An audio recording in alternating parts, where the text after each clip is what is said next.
E fia whaatalofa atu lo tātou watunu ule nei fo ia songa fua, o le tautua masani fo ile nei a lau BluTV ia na Pacific News o si mai le whaafafonga.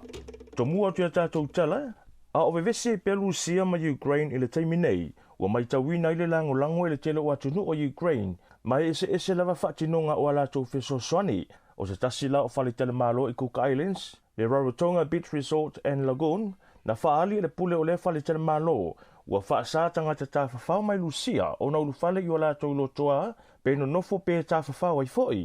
I lunga sa lātou tususinga i la lātou tūlau o le Facebook o lo whaapea mai ai. With regret, Russians are banned from our hotel until every single Russian soldier has left Ukraine. O lona winga, e leise Lucia toe whatanga ina i lea wharitali malo tauta ua i Cook Islands sa ilonga tu umuli e se fita Lucia mai ele Ukraine.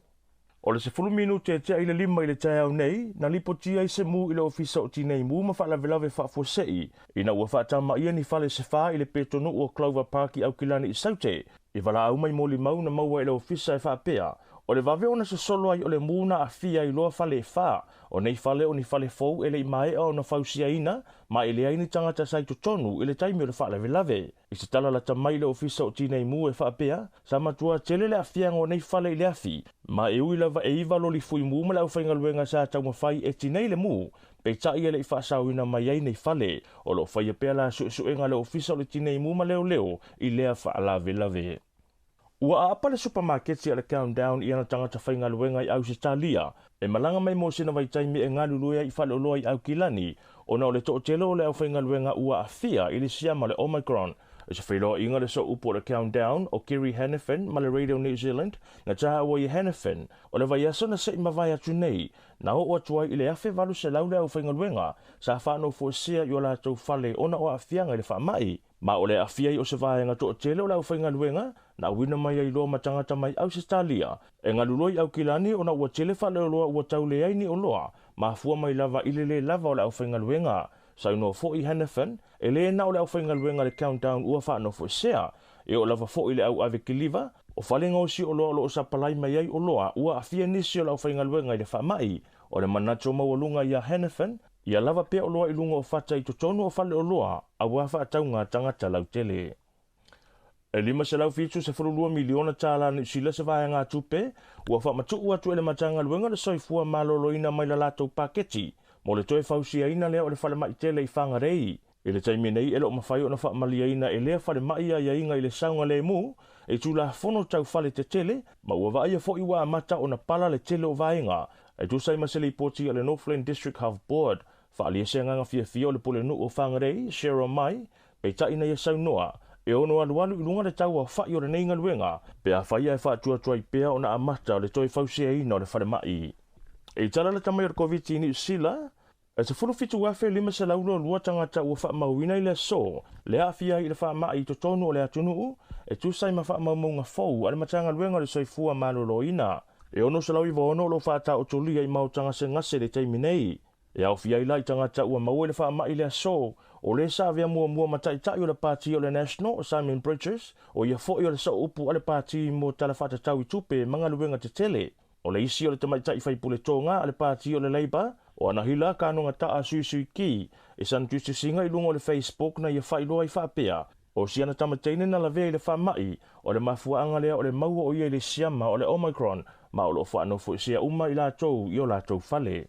Pe tai e ui lava ua sau le mo i la loli numero o tangata e maua le whaamai le aso i tasi, sa whaale manino mai lava le tai polo kesi o le COVID-19 Modelling Aotearoa o Dion O'Neill, ina ia uana i se tia le atunuu i le palasi mai ai i lalo o whai numera, o se manatua o nio le whaapea, o lo iai tangata o lo whai latou siaki le whale, e whaonga ai siaki fau le rats ma ua positive, ai ele o li potia nei unga wa latou siaki i le matanga luenga le soifua maloloina, po o lunga le tūlau o whaamaumaunga le app ale mai COVID record. Pe taina whailua i se tasio polo fesa, iso enga whale soifua maloloina, Professor Rod Jackson e whaapea, ai ailona talitonunga ua amata o na fiu tangata, ma ua tau le popole tele i le potia i o i unga o siaki o lo whai e le whale, ma ai ailona talitonunga, E ono whaatupula i ele numero tanga te whaata o tolia I mautanga se ngase mai le whaamai I vai aso e lua muli o le maasina nei. Ai e ui lava la e whaono ina le numero tanga taulo tutonu o mautanga se ngase le taimi nei mai a fianga I le Omicron pe a whaatusa atu tangata sai mautanga se ngase mai a fianga I le Delta o le taimi nei. E le umi ona iai tangata I tutonu o whale mai. Mai tau le fo inisi tutonu o potu tinga ina ai mai se lava le mana o mia I o whanu ea o kesene e mana vai. I se li poti ala Samoa Observer I le tai au nei, o lo whai loa mai ai e to avalu la tau na malanga atu I Samoa mai ni usila I le asu sa o anena filea, ua wha maunia le afia I le wha mai o le COVID se fuluiva, na wha maunia mai le tai fono o le National Emergency Operations Center, le sunga ia anga fili Shem leo le li poti, I sana wha talanoanga ma le Samoa Observer I le tai au nei lava. E le mawhai ona whailoa anga fili leo te lenga o le lipoti, ma I la tau ua fia ono o lo tautu whatasia se pepa o whamatalanga, e tu ina mai le autu stala ai mai sio le tapua inga le atunuu, o lo whanofo sea uma I la tau ua mau e le whaamai, o se taimi e lo ma mau o na mau mai leo sea o te lenga o le nei lipoti. Ma le tala muli, o le afiafio la se wharaile na se mawai atu nei, na lolomia I le tala whaasole pito o le tamilisanga Pacific Super Rugby, le taimi mua ua taa alo e le kalapu a tama whanau o le Pasifika, le moana Pasifika, I lana ta'alonga mua la na ta'alo I malau malosi le Crusaders, ma na whaatei ai le moana Pasifika le Crusaders, ina ua kolosi le numero 1 le moana o Solomone Funaki le laina skoa, I minute a mata o le ta'alonga, e lava la na le manuia le tamu whainga le moana, peita ina mai tauina le ta'alonga a toa le malosi, ma le ta'alo e peo na masani tama Pasifika o le malosi le pue, peita I o le malosi masani lava o le osafai ma le pui le Crusaders, na sola I ma le malo I ai tolu se fulutolu, I le se fululua le moana Pasifika, na whaalia le nganga fia o le li whaia o ngā Aaron Major, I le tau mawhainga alana au, pe a fua atu le taimi pupu na whaatasi ai le au ai meise, o le tero tamairi ta alo mua I le tamilisanga o le Super Rugby. Pacific News na alau BluTV mo le neia sangafua, ua mawhai o na wina atu ona o le lango mai alau fale o loa, le Zapse o Riana I Mangele.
O follow fa ma fa talo fa antu ma fa malo antu ya Samoa le antu tofi le antu pele ba se wo ma pa nga mai le tanto televisi fa se le BluTV po le Mona TV fo ile nei vanga ole fia fil tanto por clame to ya matali fo tiu te faiva ya ole nei fo i va so le amata tu le nei so nga fo solo lo fito le masina o manti lua fe lua se fuluma le lua nisi o tanto o tonga o tanto Pacific News po o tonga o talo le Pasifika tabenaina tu fa desia ma fa leoina le suyo le tanto BluTV le songa ya Lorenzo Kaisara ya o fai foi ona winantu ono le lango sua le tanto sepse yuriana e mangele ya malo le folau malo le fa to na tu foi ya ole anta o toia fa mai no le litai o ni mai le fa fanti o to pa ia mo to mamalu fa lupe Samoa wa o le au mamalo le AVV au talangata na tu foi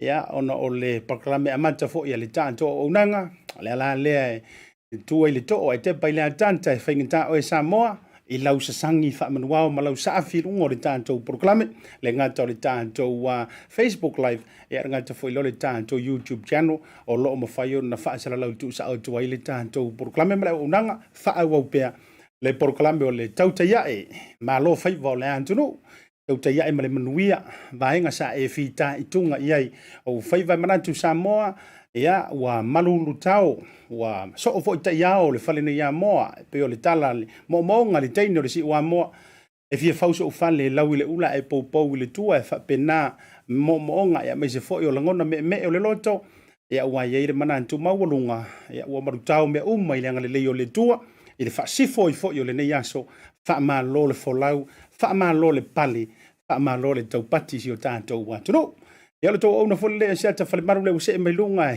tau tuaina lo to tunu ya mo risi foi tu lam le afa mo le lui tu lam le tanto proclame ya mai se lo foi onisio vaenga ya e fia moli po ma fa ai loa awa lo no fo manino Samoa e me sa tutupu o lo tutupu o le an tutupu o tutupu ya ma me te musu e ono tutupu o mai tanto le nei vanga le afiafi o ele te mafuta mai lea e te omi mai lungo le tanto penga te vailange mai sio wala so tainga fa talo fa mo folo fantu ya ole tunu ula vo Samoa le o se tunu utalio le tunu tofi Samoa ole tunu o mo na topule o mo fo yo na to pailango ya mamalu matulanga fo i fa lupe lupeina mai lava yo nao se yo nei ai mai se fo yo le pai sino nga luenga le tua o folo fa ma fa talo fantu ai feo yo le tala le lei mo to fa tua mai se foi ia so se fata fai taulanga fia pe fai mai ia sia opo ma sia sau e lau foi o le fiso e lau le tolo ai ala tasi ia tanto le monga yolo fa talofa mo folo fa tu programe e ona fele o le tanto fa talofa ma fa malo e le ma fai ia foi ona o da aluloa e te tauana o afea ta patu lia le tata a wa fo i lau fa fonga maua Samoa e mai se wo ma pa anga mai o to fo i le lungo le tanto programe a talo fantu ma fa malo antu wa te loa sa e fa nga luenga io e se mai tanganta le na o to mai lava le tai ao pongi sa le o fiu e tau vala awele alu e se mare moe o folo fa ma fa talo fatu ia te o to uma wo lava ma pa anga mai asio tanto o nanga le BluTV le fatu esa pina stars ya me se fo yo le tutonga mo to no foalo ya me se fo se uso ya Andrew yo Asiata fenika le mafuta me le lo mo Andrew ngalu o le protest leng fai yo pe ya o ele skaka kingo kele le no wa to ya o yo le lo vantu e ele territonunga mo nuia mo to le lo mo ya fa pe fo ya le to telo le lava lo alo fa pene weta olo Hamilton ya long time le to fe lo fo me to fine me se fo yo le to tonga me no foalo ya le territonunga mo tu o lo o manuia me mai langa le yo le tanto tapa ausili e le langi nga ta foi le songa le tu to nga to tele po le matua le frito ma sanga fata tamanti le lua me le tonga ya te sisi me no falo alo fatela tu proclame mo to o malama nga ta foi le songa ya ala fa pusa leipen o la pana ya me le to ma tanga ma lo wa fa to tina po le to sala le to fine ya poima fonga valasi ya la fa pa mai fo ya se talia ma auto o malava fa talo fantu mo folo fantu ele mfai fo na fa ngalo ina sia wo le tamama tu le fionga ile fa langi Leaupepe Talai Lene talofa o koe savali aka o malosi an ko inga savali o folo fantu mo fatalo fantu le prokalame e lau fionga me se fo i ole ainga le ma uto umalava e me se lungo le tanto YouTube channel o le prokalame le nei afiafi ia e tanto fa pitoa o te mo mia fo lo matua e eva mai le anga i le tulanga o tanto giveaways e te ono manu malo ai e se pepa tala oloa e lua pepa tala oloa e fai tanto fa pitoa lunga lea ua o folo fa mai ai ia le fionga le polisilio le tanto Pacific 40 no winga se taimi fo yo le fa tala noanga i le tanto porkalami ia ole am fai ai ona e mano malo e ke malo ale alu tanto live ai yo lea e fo initial tanto fa tala noanga mai ona tanto wasia le matalitali so tanto wavanoa ia mai le tausala la le foi po le pule le tanto o nanga le Maota Samoa e le ngato le pamukesi ia a o le supermarketi ai mai se foi o nisio o nanga e pe yo tu langa i caterings ma vainga pena ia le fionga le tamai te pule ia Tauafiafioaana Isadora Schmidt-Leota e taimi foi ona pale mai la ia le se fai se ka kokala ma e si la fia foi ia le te le o nisio vainga e te tau ona e sila fia o lo maua ile o nanga ale tanto Maota Samoa ai le la lo le tanto proklami e to e fia mo moli e to lo fa anga fa manu yanga le proklami o le Tautai i le antoanga o le lima se fulu tausanga o le songa le ti akono io si wo fa pele si uso foi ia Dennis Misa ia la antoanga lo na lima se fulu tausanga ile ansona nafi ia ai ono le wa mai a ono fa to amata proklami yeah, happy 50th birthday. Polo you beli au le songa ti akono, ya le songa tennis, ya le talo la vele tu o na o to pule sa no nga fa fianga. O fa popongi si o limas fu se lu pe kon. O mu yo ela e o se lu limas fu. Ya na la vai tala vo lava. Ya ma fa fo wina lo tau le e pe yo le aeto io e. Tala na tusi. Lo fa tu proclame mo lo songa ya me so le totelo tanto le o pale mai. Malole ona sai malole folau pa talofa fa pito fo ia tanto sponsors company lango sua ia o la tau lava ne o sama rianga lele o lo o mafai lava ona mailo lanto tau au le ia fuai ona fa au tanto proclame tanto ti e tangia no waia ia nga taileo tan simone lo vao ma tau mafta ngalo NCMC sepeti malole mafta mai nga tailea Patricia Mathis malo lava le mafuta mal tanto proclame mai se fo le to faia au matangi io malo sana Tautai lua fonga le mali toa e ma le tausi malo le mafuta mai tanto me i tanto fa pitole nei a foi mai o le o mai toa tu o to ai tonu o le sa fo la o le fionga le tamai te pule Tauafiafioaana Isadora pe ama e ale tanto fa sala longa fa pisi ni sile ona va tulo le tanto fa tala no momua ile nei vanga le fiafi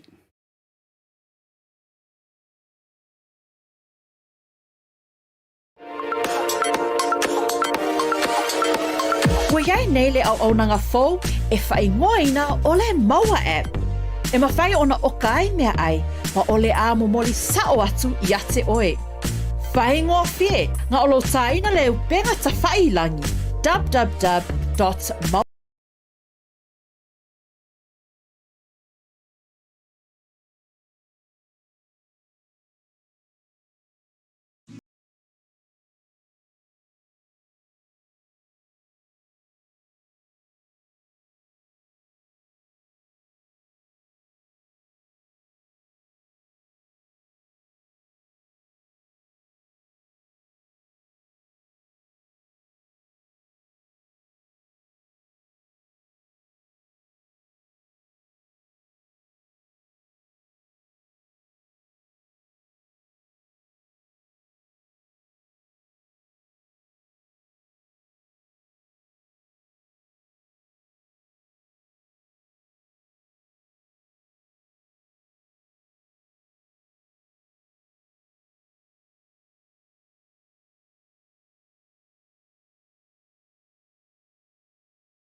O le tautua ma le au nanga o le Maota Samoa Service Station nei tuanai matu. Mātou te utuina lau sā ma le tele o nisi matu au nanga ese. Ai le ngata fo i lea, mātou te siakiina fo i lau tāwale. Mātou te sapalaia fo i swau mo lau tāwale. A whai fo i o vai pa o lau sā, a wala te popole. Mātou te sapalaia fo i ea mo lau tāwale. Mo lau nofo silafia, mua, ta pē lau tāwale pe autu. Lua, ta pē lau telefoni i le taimi e utu ina i lau tāwale. Mana tua foi, e matua i whaasa ina le tau mawhatapa aina foanga whape nei. Wa iai foi au nanga i lunga o le Pacific 40 e whaatau ina ai le talofa voucher.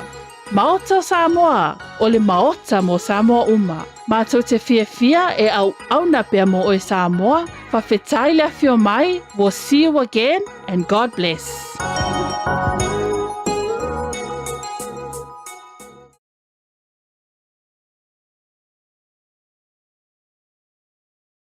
Foi ma le tautua, he le nganta o la tau pamu kesi o le pamu pinsini, ia ai man fai foi o na sotanga le whai o ngaina o le talo whawauta e tu tongi ai, ia se kesi foi o walu sa, o te fia e whai loantu o lea ua pale mai lunga o le porokalame, ia le waa folau o le fionga le tamaita i pole, o le tātou Maota Samoa i vaitele ma le au nanga, i so o lava foi, te au nanga tautua, mai le pamukesi ana i fale o loa a ngai au nanga tau fai poiponga ma tūlanga whabena whawheloa i le fionga ia Tauafiafioaana Isadora Schmidt-Leota i lunga o le tātou porklame o le Tautai e le nevanga la viavi. Whatalo whātu i lau fionga Tauafiafioaana.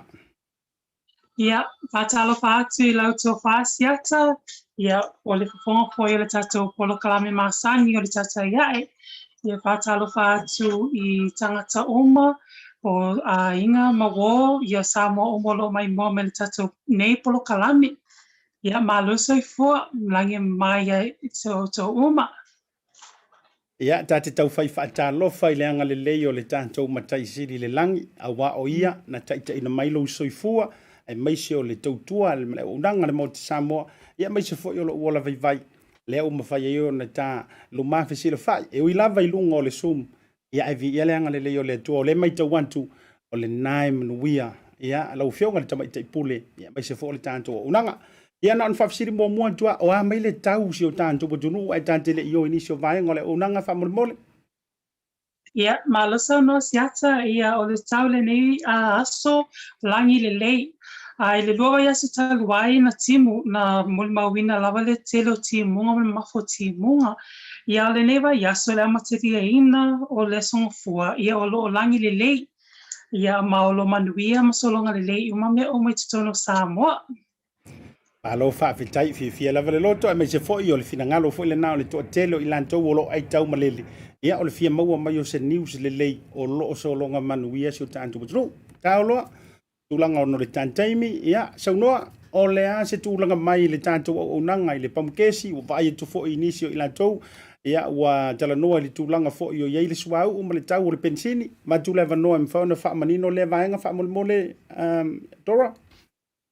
Ia, whaktai lava mo leva noa Asiata, ia, o le tātou tau o iei le tātou pensini le neimasina, i le amatalia ina, o iei se si i tanga, Pea whātustusa le masina o tōna i atu o Februari.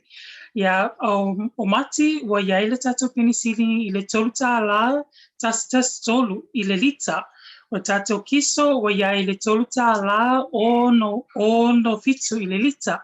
Ia ma le tātou kalisini, wa iai le lua tā la o no walu i le lita. Whātustusa le si tu peo tai se fulu sene ua si itia ai i le tā wale suau. Ia ele ngā tia tere lava mea o lo tutupu i le te laulangi ato le nei vai tau. Ua mafua ai o le si tia le tau o penisini ia poswa u foi. Ia o le tūlanga nai le tau o penisini o lo e nei vai taimi i le nei masina si tato Italia. Po la si suinga mo le masina fou.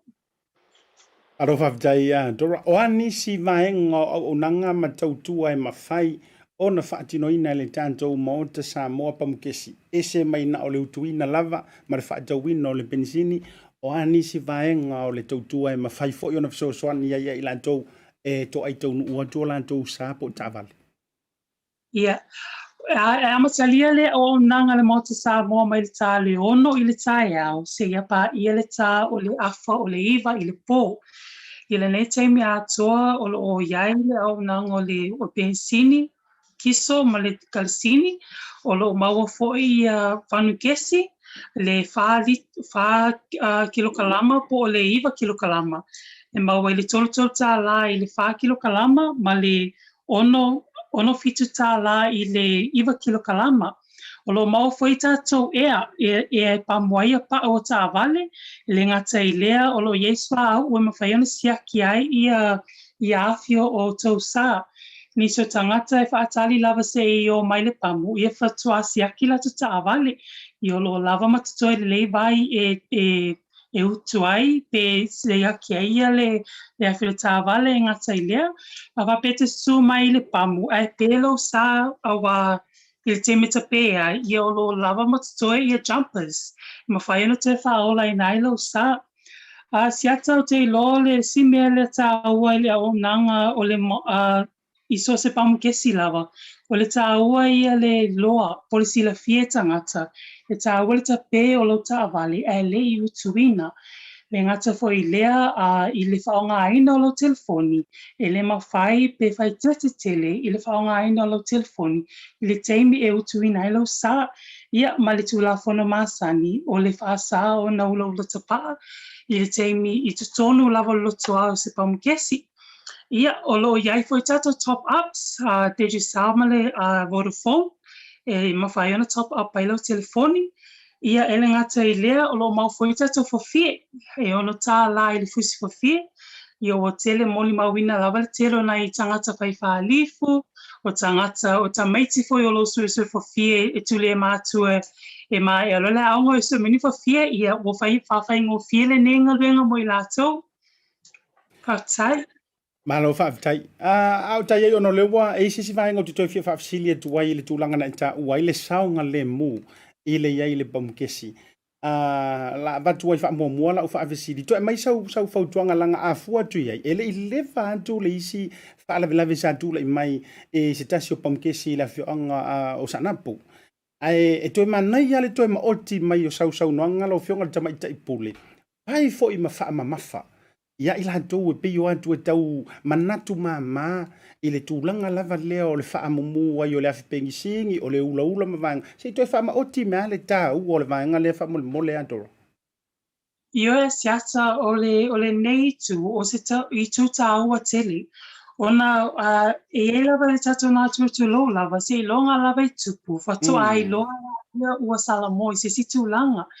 Ia a susu mai e utulo sa e mo mua lava ta pelo ta vali e te tūlai le tu I te tono I le Maota e te tū le tu e iai le tuolo tangi e ia pipi I le pamu ia pipi I foi le dispensa ia awena I to soile fanga awa e iai le ausa tato te leo ai e tato mata. So le formula le na e so longa le ia sefe foi ia le alunga po le tunga lo ta vale e so mai la mo bota pelo ta vale fa mo le ta pelo sa ele utuina e fai tete tele I le faonga ina lo telefoni e le ma se senga o le ola lo ta vale ula lo ta pa ma le ola o lo telefoni por faonga ina lo telefoni e mo mia ona te pe uma lava tūlanga na ni te wo tūlai mai se whala velave. O se whala velave foi lena tupu I tuā. Ia o le whala velave foi whapea nā ia ele tue taia mena tupu tulo. Ia te loa it has something to do I mole afi. Ia o whaitiatenga nā ia ele mawhai ona iaise afi alo iafi. Pus tūlanga whapea nā. I te tono se pamukesi awa everything is flammable. I te tono tato o nanga. Alo whaafitai lo whionga le tamaita I pule u manino lava au whala I lea vaenga. Toi mei maianga apo atu ai la u whalongolongo le tūlanga o tato whawhie. Ai wu, tūlanga whawhie. O le ase tau, wa okay loa. O le esa o ila usau noanga. E le whapea fo I o tato wena no fo I Samoa. Na whapea lea I o lai tua I whaatoanga ma tonga la au ma vanga whapena. O le nei fo I talu fou. E la kapi ia le kaule le apo le tamaititi ai wha moe wha taule ato fia wato nai. o le ase tau ia a fa pe fo o si le fia lo fio ngata mai tai pule ia fa lo mai fo por ko inga la au asa le fa ngai ta do wa ta to fi Ia hotel Asiata, ia o le tatou la au, ia o la wanga tā lava, e mā losi la ma fio loro lava, la au o fa fio lo mo i le Maota. Ia e ono tā la le fusi, o te ilo isi o nanga e o atu lava le sikulu tā la mono tupu. Ia o se wha mama a venga mo tatou nei i le Maota, e ono tā la, so soani toi mona i a inga. Aro fa tai o len tu atu lunga le anta we do have a photo o le tatou fusi fa fi o lo mo le tatou mo Samoa ia se mai la ni so o nanga o le foi tau mau fa piliki mani so tu la fa pena ia o nanga lo tele le tatou mo Samoa fa mo le toro Ia whaftai Asiata, o lo mau foi tatou piliki ese e whausia ai Maota malawa e le ngata fo i lea i lava projects po o polo keti e fiana isi ka muta e whao ngā apart from homes or building. Ia o lo mau le tatou piliki wha, piliki ono, a whaono, o lo mau foi le tatou piliki walu, a whawalu, le ngata fo i lea o tuli manu o piliki teu, ia mapou. Ia mata atu le tatou tau o le piliki whai le lua la i le piliki, o lo iai foi tatou piliki ono i le tolu la. Ia ma le piliki walu, e mata atu i le whata la i le piliki e tasi. E sala o malawa tau, ia e iai lawa le whamama a venga mwhena watu, e ma whai foi ono ki liwa atu, mai i le mena whata wai i le Maota, e a ngai atu i lau Maota po lau lawa. Alo fa fetai le fo sila miol malu le tunu wale a velunga ta fo yo piliki a mai so tulanga le unanga fie ya me ye tula ye le sio vaenga o le la fo ave mai tala le tulanga ile o unanga tau so ninga teunga o fai piponga ya matango fie a mai se fo le catering na tulanga i tau mafa faina fa la tele le vaenga fa mo le lo fio ngata mai puli yeah. O le tatou Maota more venue, catering and events. O iai I le lunga le ingo Vaitele. It's located on a hilltop, $1 million view. And we cater up to 500 people. I te tonu o le indoor. It's pretty much a one-stop service. E mawhaiona matou whaia so se wha moe, mai wha poiponga, o se whanau, o se maliu, tulang wha pēnā. So it's a celebrationary event. E iai, e mwhena matou whai te tono le Maota, le ngata fo I lea, I whafo le o le kāpaka, po le field. Yeah, that would be our outdoor services. O le aunga tono le matou o nanga I le Maota Samoa, nā lo so mai lava. You sit, relax and enjoy. But we will do everything for you. We will take away the stress from you. E maua oma to lava ia inside venue hire, me tau on the formal lau with decoration setup. We also have our serving staff. We have a full inside kitchen or cooking staff. Everyone is inside. So it's a one-stop service for all your catering and your organizing events. So me o manai provide I le Maota Samoa, a whapea fo e so wha moe e whafo atu le Maota. E mawhai fo I ona mātou tāpena ina, e au nanga e whai atu I tua. Olo manei le mātou e whiololo lava mātou tāpenanga o lo whai e mese lava I le tālanga po le musanga o whalesa tu lopo malu sa. Ia o lela e tele ai la na whaonga I mata o nanga na leo atu lava au lotu tulo o malo lolele. Alo tā pena uma I le tatou a ingo le Maota Samoa. Ia mea uma. Wow, matau tia tā wala le vaenga lea, mara tua fo I nei vai tau o le pisi, ma le tele fo I o le o mana o mia le tele o le maunga I o inga tele ma tā penanga I te ua uma ua tu wai lesi le vai o lesi vai anela, mai se o ka lesi am, ai whaawetai, o lea lae manino le tūlanga leo unanga, one stop shop. Rono winga, mo le whalau te lenga fo I o mātou ia lea mātutua, mai se o nai o tātou tua I le vaenga le na sau noa I le fionga tamai taipule. E kasi a lau mapu I le whaloa lea po le Maota Samoa. E tasi a lau tua I le lantou o unanga. Ai ke maua mai lava so o se vaenga o lo e mo o e whaataunu ina. Eo, au unanga mai a lantou caterings ma tūlanga so soani.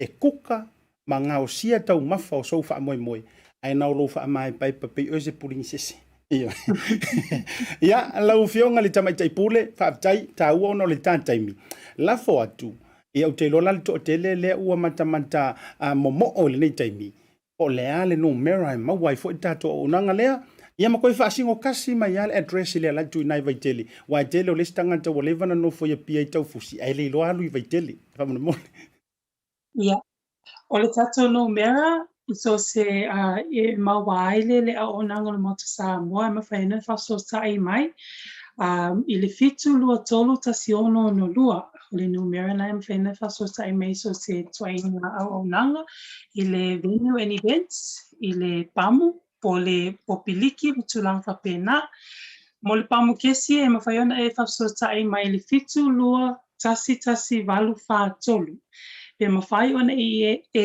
meli mai pe whapeo lo e tau o lo e alale fafo i le info@maota o samoa.ws.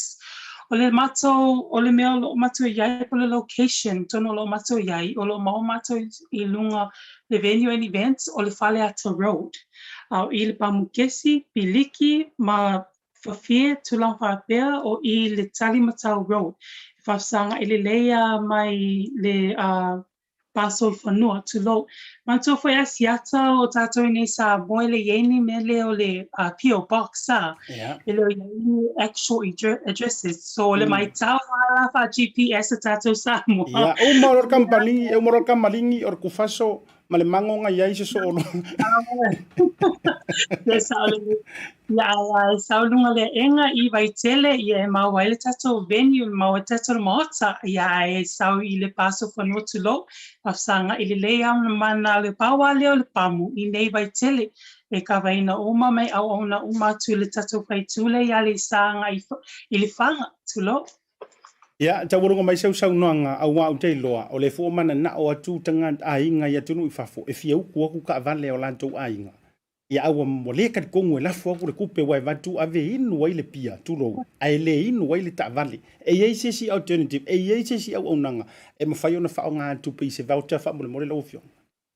Ia, whaftaila wa Asiata, ia, o e iele tato o nanga lo mato ngā lulue whātasi wa lua, ia, o le o nanga leo Pacific 40, o tama whānau fwe le tato watu nu, ia, a whaapea e te lefi mana au lafo mai, lafo sa o mele se leni, e mawhaiona e wha ngā ina pe whatauina me e le Pacific 40 po le tālofa voucher, o lo iai umalato o nanga po le whainga po direction, i lunga lako website, e a mata tule tatou voucher i le tolu spuru tāla, ia nga ai atu le tolu selau tāla i le ngatu langa, ia o mea o mana, i le ngata i le penisine mwhaiona wha o ngā, ia mwhai whaina wha mwai i le ea lo tāwale, le sālo, le o sā, e mwhai whaina wha tau e lau whawhia matu langa wha pēnā, so se o nanga lawe maua le Maota, e mwhaiona wha o ngā i le Pacific 40 po le tālo wha voucher. Tautai. Tautai lo fionga Tauafiafioaana ia la fatu sau nang fai ta fa to fai tatai mi mole nei a so fa mole la. Ia Tautai la Asiata mo nei ba no Tautai tu foi i le tatou o nanga masani nga te le tatou company o le BluTV o le Bluwave wa mawai foi le ba no le nei company e mole tuai foi ni mo ngā lofa mo Samoa atoa e mesi fole au mai moa ia e te talo tu pia ia mau pele ola ma le malosi a ti tatou uma ngata foi nei taime le mau tono ia anga le mai le atua pa fetai lava i Samoa uma lava o lo fa ngā ina le o na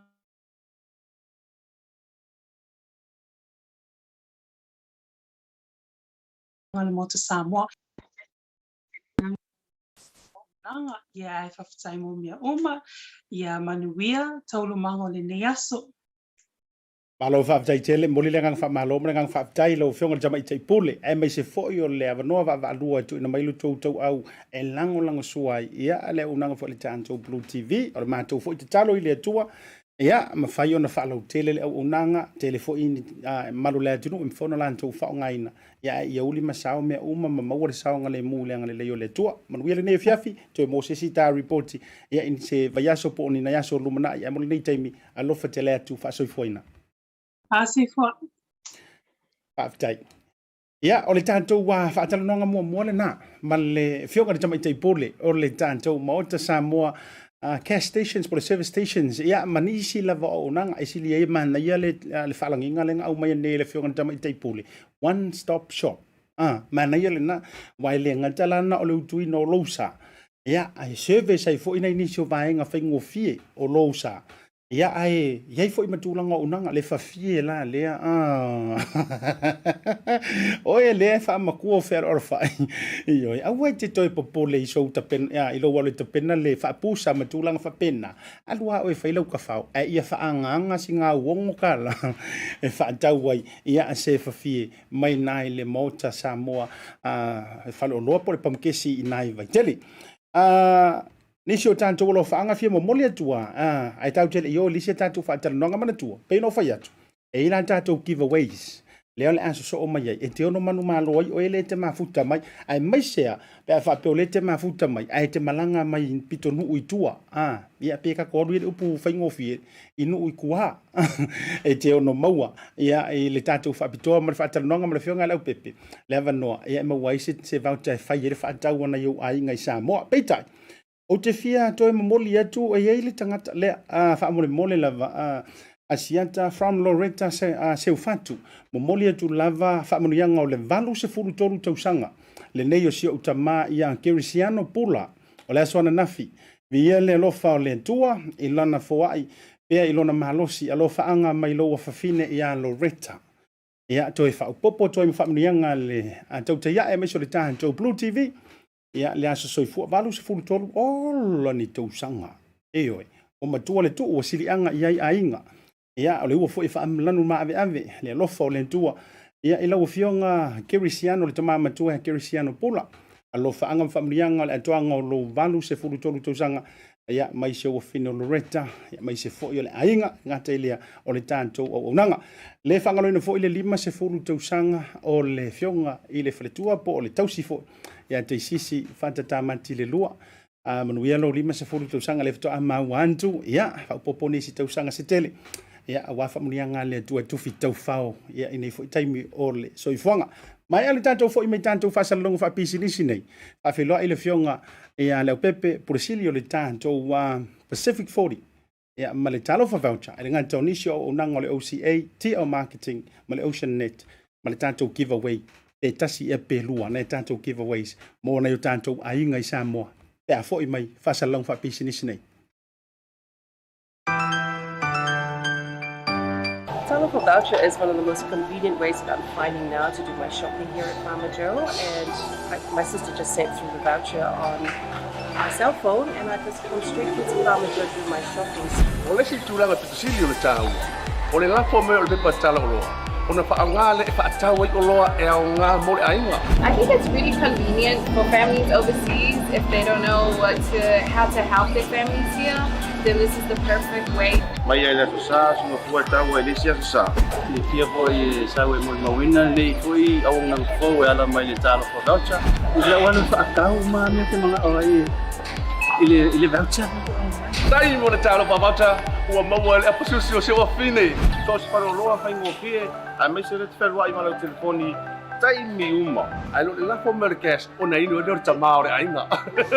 Whaptea tu lava le talo pa voucher mo le foi au nang fo whaptai. Ma lua langa le tampai. Tai talo pa voucher. Teki talo pa voucher.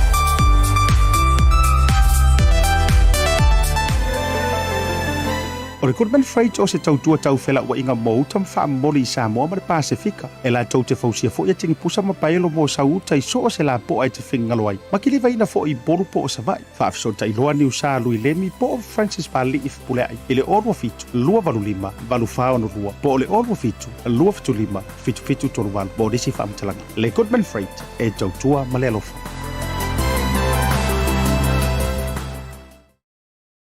Oi lau whaafonga ngā te lea, ia o lau mai moanga le rivanga o le whiawhi, toi se 45 minuto le talo li tū la, e ono le tautua mle unanga a lau BluTV, pe ona au whailonga atu, e ia ile tātou giveaway, po o nisi o giveaways, ia o le am fai ona tu ina tu lungo le tanto wa proklame ai mai se lava le taimile nei a o ia le tanto fa tal no nga o te fia fa ilo atu nan tu lava le numero le Maota Samoa mo ila tu le fa fsili mai pitulu tolu tasiono no lua pitulu tolu tasiono no lua en te vala au iai ia mo nisi o vai ngai mafai ona a fia mala utele ai o te fia fa ilo atu le o pale mai le sa folau ia le fionga le li porsilio le tanto Pacific 40 ia ma talo fa vauja o ia foi le tanto Antiche South Pacifica OCA ma tanto wa unga kamuta ia le ngata fo ilea ia o le Ocean Net ma ti o marketing le fionga ia Leaupepe Junior Talai Lene i lungo le tanto Tautai le ni vanga le fiafi fa talo vantu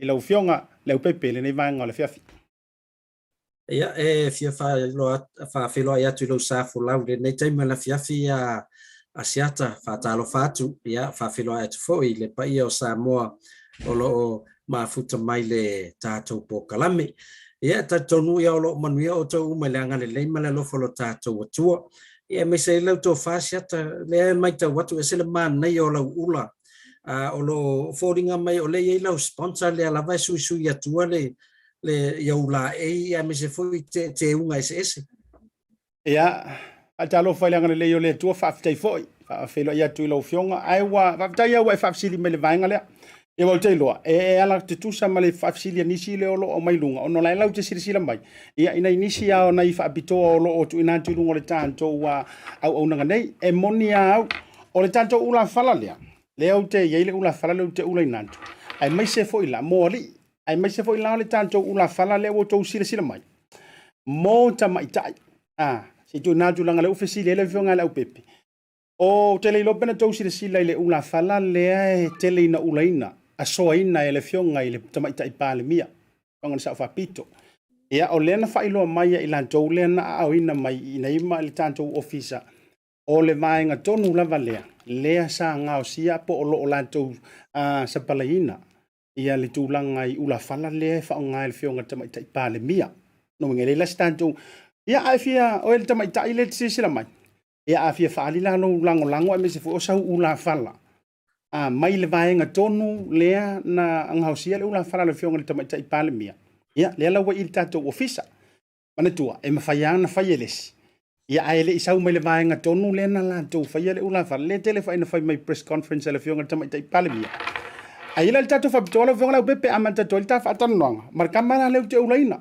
tamalea o le wai halo na te ule pe se fau no winga ai fo ila se tu la fale wa mo na nau e alu se fa mo ngalo ave no fu pele fu se fu ya we ke pole ya le awa yer kamale fa fu e te mi tu la ye fo ye fa malele lauti amalo o le tau le fa tawina i le tanto ofisa o le tau le ula fala mo ali ya e fa se furu lima tala e te sisira mai manga yo le puku ya original fo il tamalea ia a ole tau o le ula mo le tamaitai e tolu se fulu lima tala e ula lea pe o le ula na soina ai la tatou fa pitola o vonga Leaupepe a fa pe te vala au mai le tatou numero over se lau tasi va o fa mau fo numero le over se lau tasi va o a fa pe te vala au mai ma e fa iloa mai sa e maua le fa sala longa i lunga o le por kalame le nei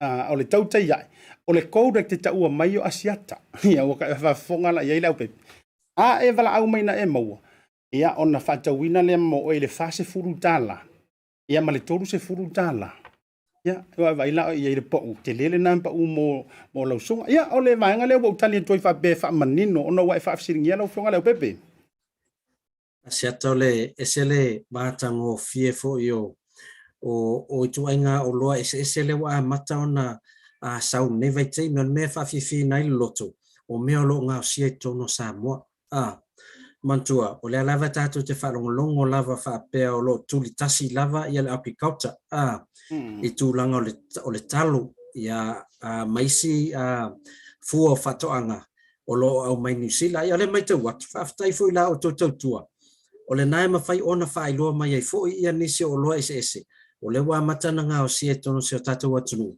ia ma au mai fafo wa o lo atonu ia e ave fo ele lango sua se o tato watunu o tato lo ai tau malele atu ia tunu mau Ia laki tātou New Zealand Asiata o leaua na ua taunu atu nā tau ofisa. Ia ata tonu, ia olo whapea fo ona mana o mai nisi au se tālia Amerika. Ia masalo lea o iela o tofa asoa i tūlanga o le whaangai o ingo ni au wala mwhai fo ona o atu nei tātou o loa na mo nei o tātou tangata. Ai ua mafua le se fesili fo i Asiata i o loa nei. Ono le tūlanga le au ngā tele o whalo o loa ua mwhai ona whaatino ina online. Ina ia mwhai ona whai whaataua inga nei. Malo whaafitai lo fionga Leaupepe me se fo lo toi whaamanatu. Ia, me se mo ilan tau lea, e sa o lea sa unoanga le fionga i le whalangilangi. Ula lea, o le vaenga tonu lava lea sa palaia, po o loo sa palaia, ia le whaasolo le fionga i le tamaita i pāle mia, upo moni lava, whaifuena e le mwhaifuena alo le antone la aupe avatu fo ini tala avanea i le mamalo le antonu. Ia, na o mea moni e te mawadunga le tantou porkalame, e me se fo ila, o le ula whala le ute ula inantu. Ai, vala au mai, ia whaataunia ula se lua, ia lono winga, ua pau le tau, pau e se le se fulu tala lono winga. Ave ma ele tolu se fulu, pe ma ele fa se fulu. Ai te vala au mai la sa e mawadunga o le porkalamele ne. Me se fo ma whaatalunga ma le fionga ia Leaupepe. Ia onisi o ipulea, e toe fo i mai isa utala, i le whai unga o le ma whaatalunga. Ai, a o alu le whaatalunga pe no whai loa lo fionga Leaupepe. E iai le tā giveaway, o te lo fo i pe e uma whai loa mai lo fionga. Ai o lena whai loa mai e le fionga Leaupepe. Le tātou le suafa le a Loretta sau fatu, le na vatu le whaamanuyanga o le ala valu se fulu tolu te usanga. A whaape o le alawai te ilunga o le tātou live. I le taimile nei au le la whaila o whaafesili i le fionga Leaupepe.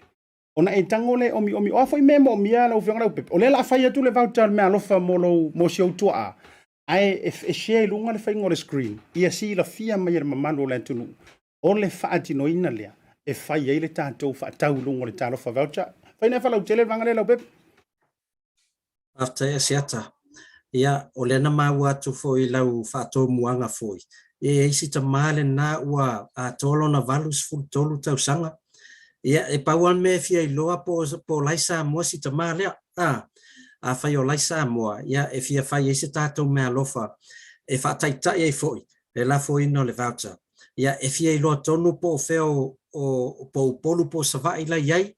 E fia i loa le ngor tangata laisa mua e te tau ona lafo iai le voucher. Ia male numero lan telefoni. A maua mai mea na. Nona winga. Ua whaita mea lofa Asiata. Isi ta malea. E whaai longa i wholona sa whangau lunga le tātou pokalame o tautau iai. Ave iai sana tā lofa voucher. E mawhai ona luifo sesio lona ainga. Ia mana o whulito ina luifo whailan whaatau. Ia masalo lea mawhai ona nga iai il whalo loa. Ia fai sana whaatau se voucher. Ia o leo o tātou whai mea lofa tue. Ai ave whai mawale whaataita i le malola tanu. O le whainga tonu rea. E le mas whainga tā. Ono telo tātou. O leo whewhewhe lava i o lunga online le internet. E whaataita i le la whoina le voucher. Ia o le la ma whaataita i atu. Ma ave i malma mea lofa i sta male o whailo nā swana. Ka, ia ua tau whaafonga la Samoa. Nono winga. O lea la whai atua le whaataita i ngai lunga.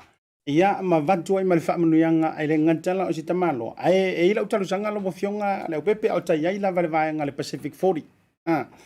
O lea iai sia o fia fesili o te fia fote mana o fo i e whaisina vauta mo sia o motu i sa la whaipea e fina ngalo malia iai. Ia e isia o tama i fesili e fia whailungo le tātou porkalami. O te mana o naia i lantou leo sila mai moa. E vawe hare whainga mai o le tali. A e tali mai la, ia e make sure. O lai ai lau ai ngai sa vai. Ai o lau wha ungangi na lau fionga wha mole pe mawhai. Lau fionga Leaupepe. Asiata o mele lei umale na e te sauno mai ai i peane foi ua e whapea. Ua whapito uma mea ngai upolu. Ia a tu ule motu sa olo whapeona e tautua ai. Ia awa e whaiso o atalai e tono o tātou palemene Samoa. Whameo le mele lei mau polu. E le lei foi mo savai. Ia ai se atupu na mea. Ia le la ta whaatupu e leso. Ia o ai lava o la e tusi lima. Ia i me tusi au iai i lungo lau whaafesili o la whaatino. Ia o la whai mea lofa la ono winga. Ia e se lauta lalta vauta leo la ave molta talinga fesili na la whaatino mo sa la whai. Lono winga se lauta la foi lalta vauta. o le ata penpena mo si tamale e pau atu langa la le o tamale fo si tamale pe fa pele o no fo Samoa e te o pe ani o le no fo ni sile nei ya ai o le fa pe no fa ia lo fina ngalo Asiata ma lo fa tai o le fa ilo mai ele a te le lo sunga lo reta seu fatu ia o manu rewa fa mai in manu rewa please ia lo no winga la o sa o ia o ia a te lo lo reta lo no winga manu rewa na fa ili to ina ia a fa pe lo le nei ia lo no winga o le ia ingo le me halo fa le tu e mai ia e dai Samoa se fa sino i fo ile wala ngai ni mafinga ko ka ko ma wana ina man rewa ai o le fa ngai no le tanto va e mo Samoa uyo le o le availe wa to 5 minute a lo fionga Leaupepe ona to avele o to fa sala lo tanto wa talo le Pacifica le fa ina fa ise malo longa i ona to fo i mai le ia ona fa wa le man tu o te le lava lo tataimi ai o le fa fisili o te fi avatu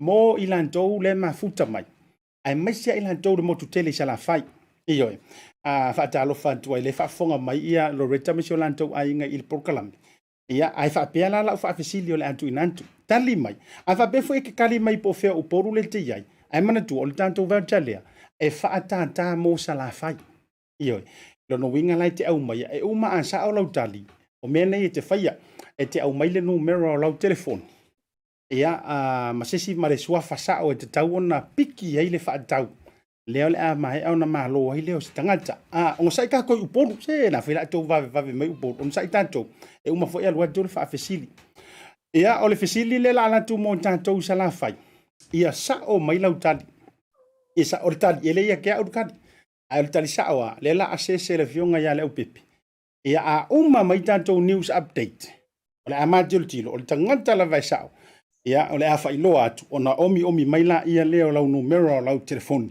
e mawhai ona whaatino toai. Ia le whaingo le o nanga. Pe a mai a tātou news update. O tātou o to tonga o talo le Pacifica. I le tāo le ono. O le fisili whapenei.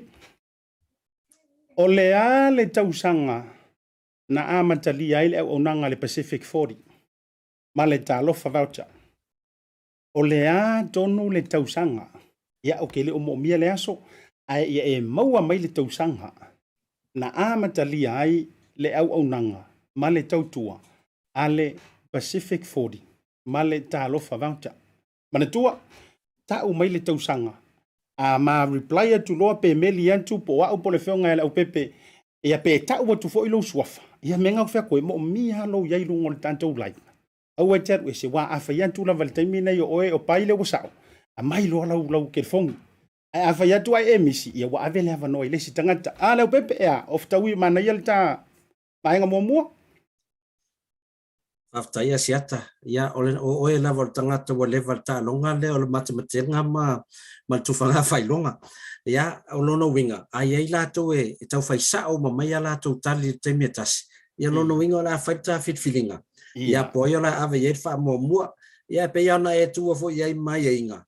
A whai ala tuaile au mainga o le swafa ma le numero telefoni Samoa la fo ile voucher.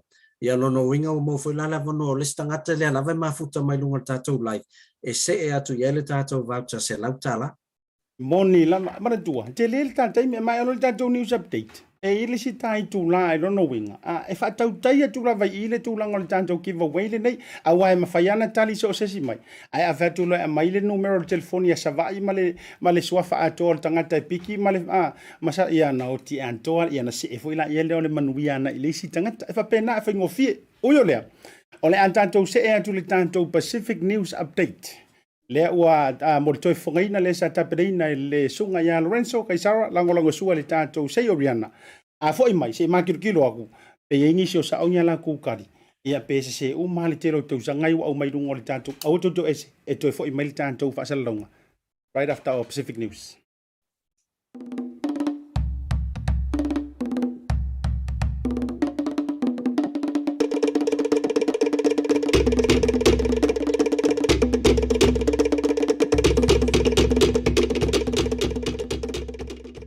Fia whaatalo whaatu do tātou watino ule nei fo ia songa fua, o le tautua masani fo nei a lau BluTV ia na Pacific News o si mai e le whaafafonga.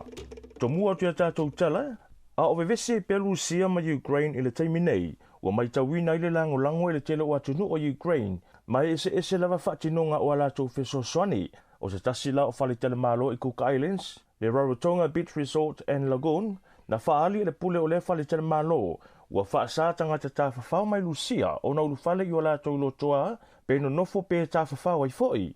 I lungo sa la tau tususinga i la tau tūlau o le Facebook o lo whaapea mai ai, with regret, Russians are banned from our hotel until every single Russian soldier has left Ukraine. O lona winga, e lei se Lucia toe whatangaina i lea wharitali malo tau tau ai Cook Islands, sa ilonga tu umuli e se uma fita Lucia mai ele elo Ukraine.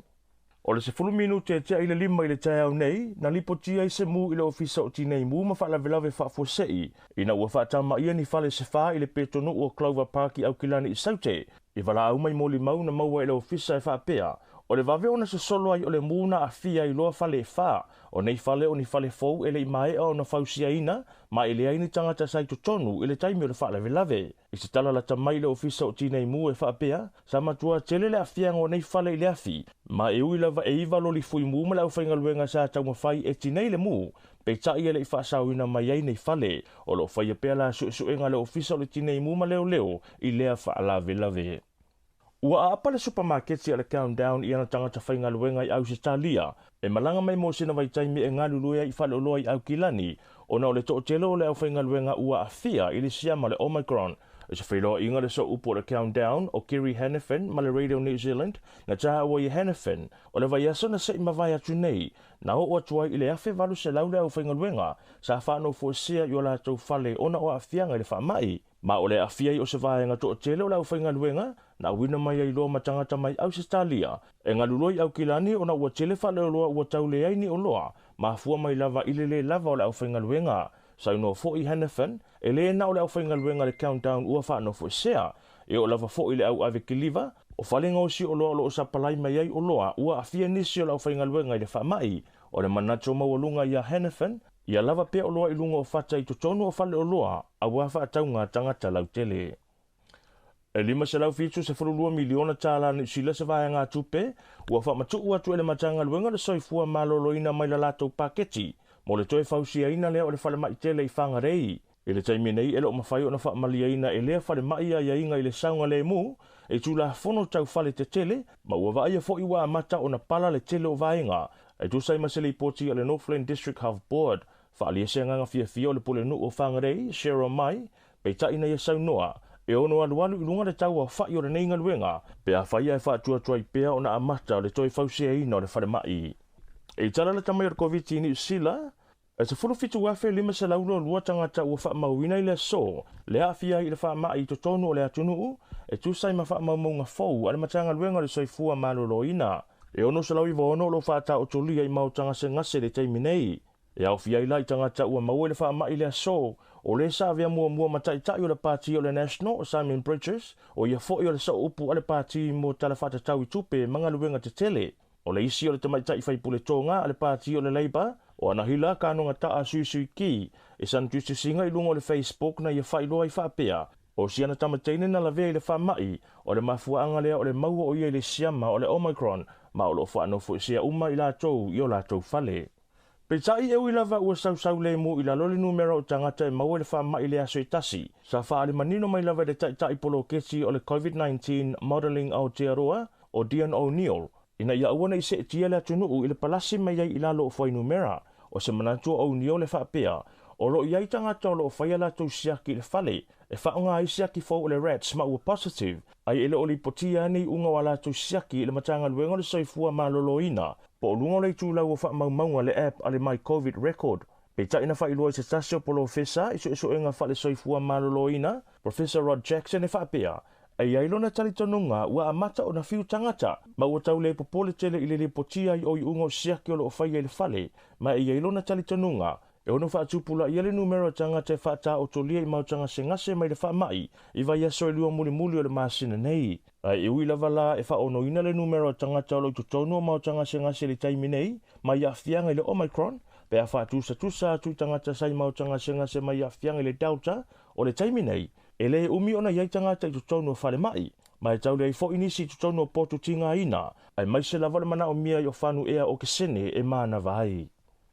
Isa li poti ala Samoa Observer i le tai au nei, o lo fai loa mai ai e toa valu la tau na malanga atu i Samoa mai ni usila i le asu sa o anena filea, ua wha maunia le afia i le wha mai o le COVID-19 na wha maunia mai i le tai fono o le National Emergency Operations Center, le sunga ia anga fili Shem leo le li poti, i sana wha talanoanga ma le Samoa Observer i le tai au nei lava. E le mawhai o na whailoa anga fili leo te lenga o le lipoti, ma i la tau a fia o no o lo tautu whatasia se pepa o whamatalanga, e tu ina mai le autu stala ai mai sio le tapua inga le atu noo, o lo whaano fu sea uma i la tau ua mau e le wha mai, o te taimi e lo ma mau o na mau mai leo se au te lenga o le nei lipoti.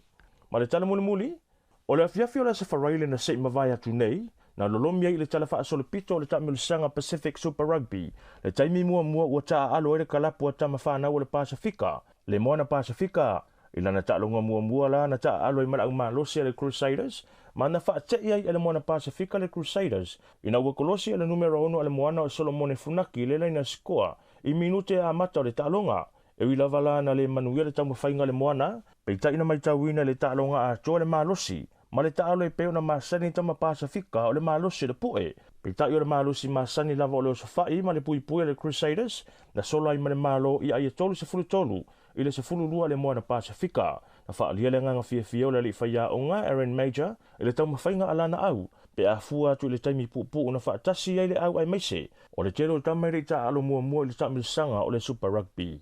Pacific News na alau BluTV mo le neia sangafua, ua mawhai o na wina atu o na o le langolango mai alau fale o loa, le Zapse o ria nei mangele.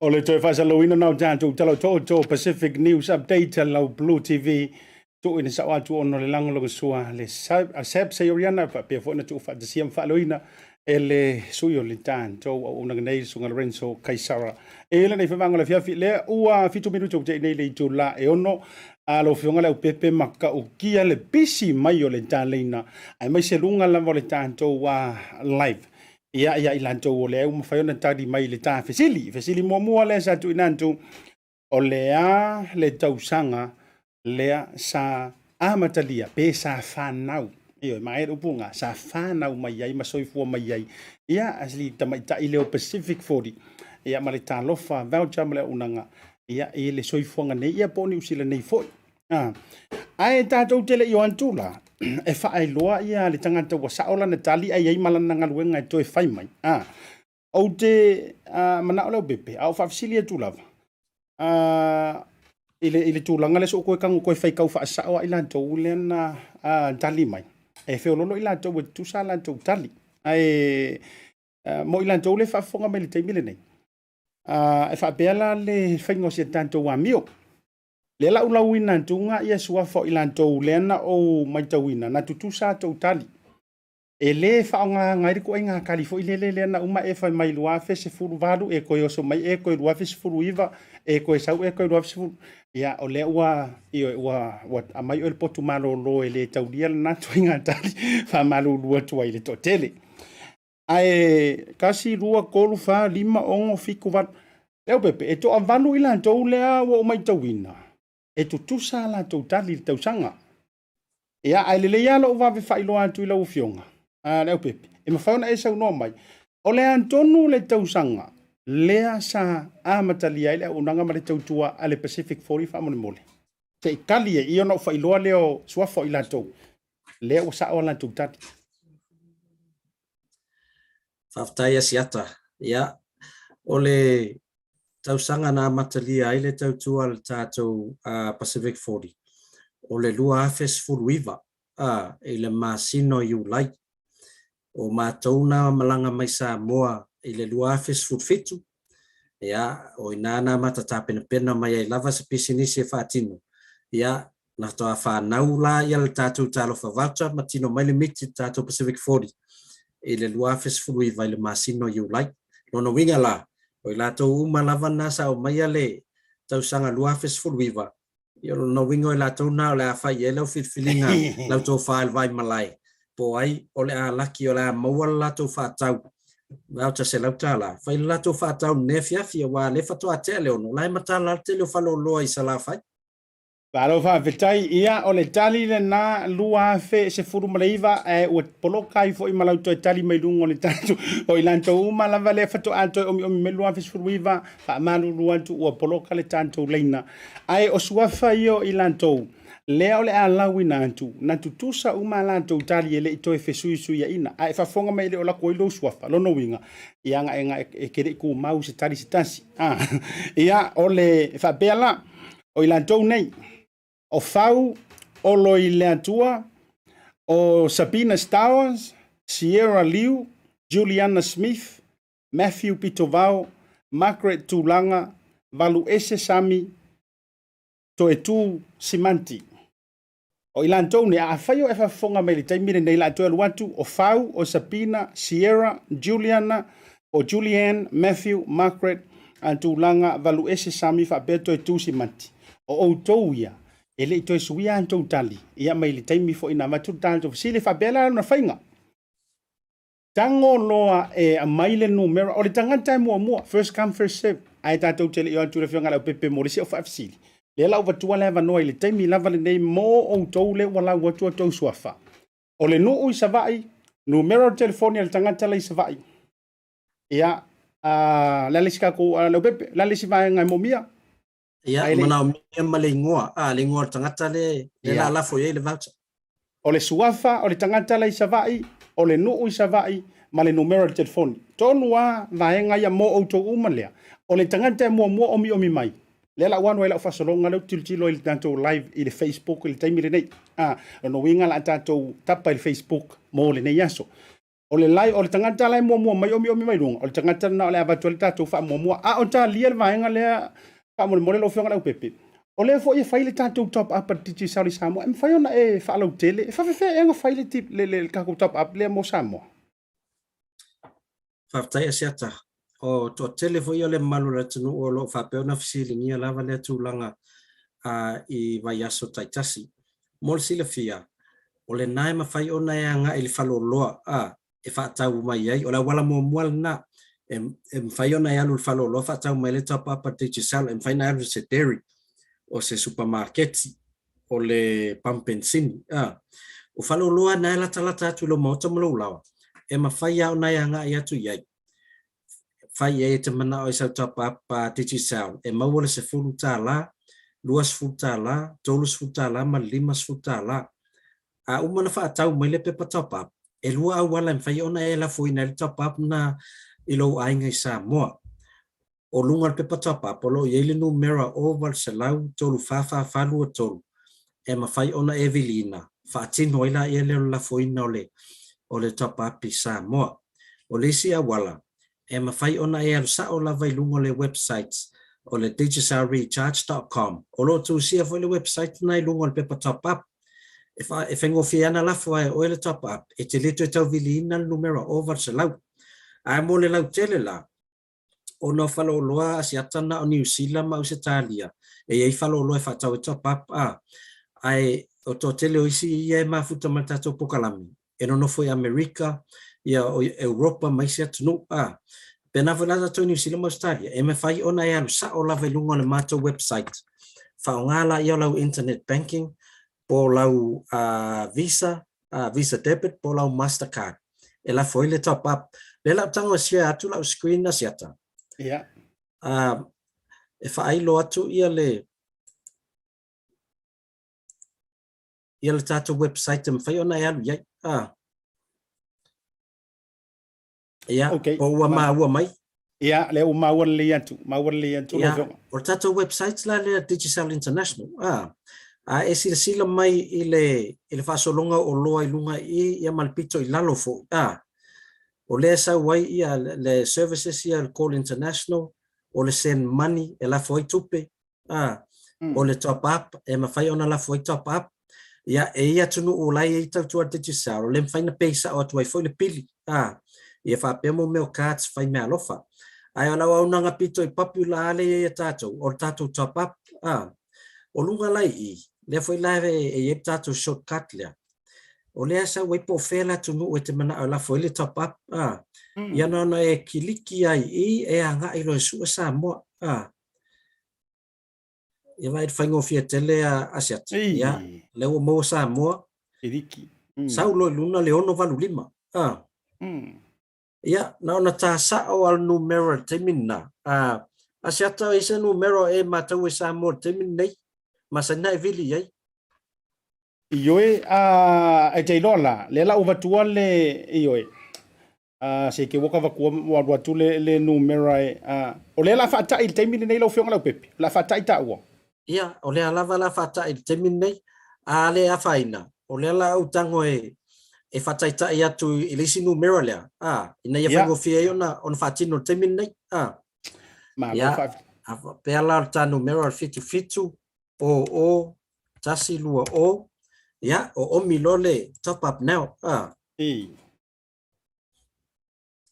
ya ono o mai lona il vai ngale o le la lisi mai ai e lua ya e ese top up ese foi plans o plans ya tu solete pe ya plan ya ta tu nei o plan on internet fa te ingala ai o tilo mai le il plan le lo su valuta la New Zealand lo su valuta la New Zealand ia ese fulu fa aso e valida ia o le luasu vata lalia o le mafai ona Maua ile tolus fulu ono gigabyte e mafai ona e fa nga i so se me lava so se mana onga tau interneti e mafai ona Maua lau tolus fulu ono gigabyte o lo Maua i foi male vala au fua i lesi telefoni titi sao e lesi totong ai vala fa pe fa tau plan le no wingo tangata le telefoni plan Samoa vili isi telefon titi sound e vili fua e le se tong o le wa totonu mal plan la o lo ye fo i male unlimited text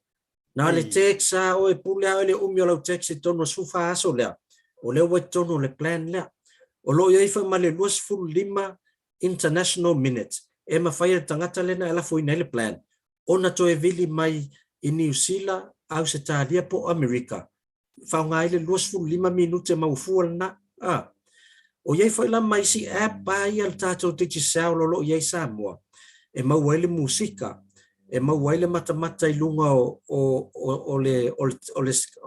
ta longa fo ia watu super rugby o soka e Europa e Maua la su fa ki ka paita fa ngai le play go wala play go e mata i ta longa online ia ma pokalame fo o lo ye male tato chat le o le pip o ye fo i maisi po kalami e Maua news o lunga ta ai anu lunga i em fai ona e tiro i plan ese ia e ma fai na la force plan fa pena molo ai ni Samoa alanga la leto te manna o la full top up e te tau lan tato mai i le top up lo to si la mai top up e le top up lo su limata la New Zealand Maua il fasu lo ta la mal fitsu fa sen Samoa o le top ups full limata la New Zealand e Maua ile luas fulu 5 talama le ono su fase ne Samoa Maua le 5 fulu o le valus fulu o le selau mal selau 5 fulu le la tatu te mana e fataita ia na la fola le luas fulu 5 tala Leaupepe o mana e selectina luas fulu 5 tala le Asiata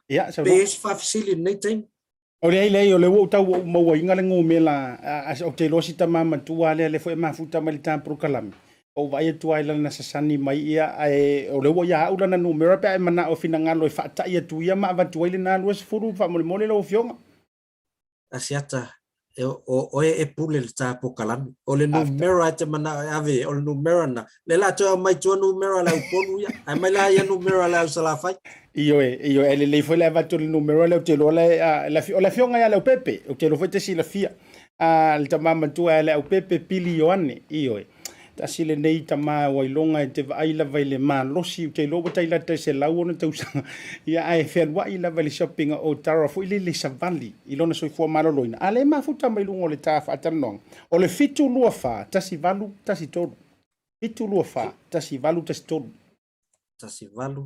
tolu Asiata o lua numero ale ma Leaupepe to mo fa tasi o lua ia ai le afaina le ala la fo ye le top up luas fu 5 tala New Zealand no winga e tau na Maua tangata le Samoa le fast food 2 tala ma le fitu su fa sene a mai alona select el top up te mana la fo ona e sau lola ia add to cart. Na ona uman select ona add to cart. Ya, olona winga. Ole ua yai tonu ile ona check out lola ia. Lona winga wa tauna o te me pe ia ia tatou ora. Ya, o mile check out. Ya, ona tatou ya e vaenga tau ona enter mua Pea wamantua e te tau ona ele stara mua Asiata. Ya. Ya e vaenga tau ona enter tonu foi lele mole lafoina ole top up. Ina ia malu pui e foi lau account online. Ya aile songa fa nga ina sesi.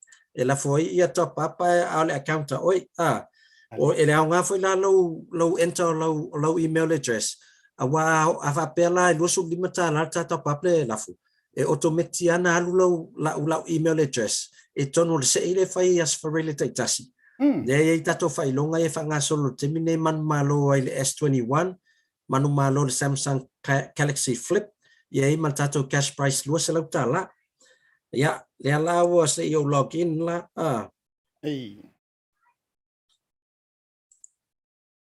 Ia, o le po tau le, na tau mai loa le o le email ia lau lau tama Leaupepe le ua le mwhaina. Ia, e isi awala mwhai ona login nai. Whaonga le Google. Mali. Pero longa e tau faisima mafol numera si auto ina ya Leaupepe. Ya, o lewa yai ta ua. Whamai no lai e proceed to payment. O ila le te tongi yai. Ya, na le o omia le proceed to payment.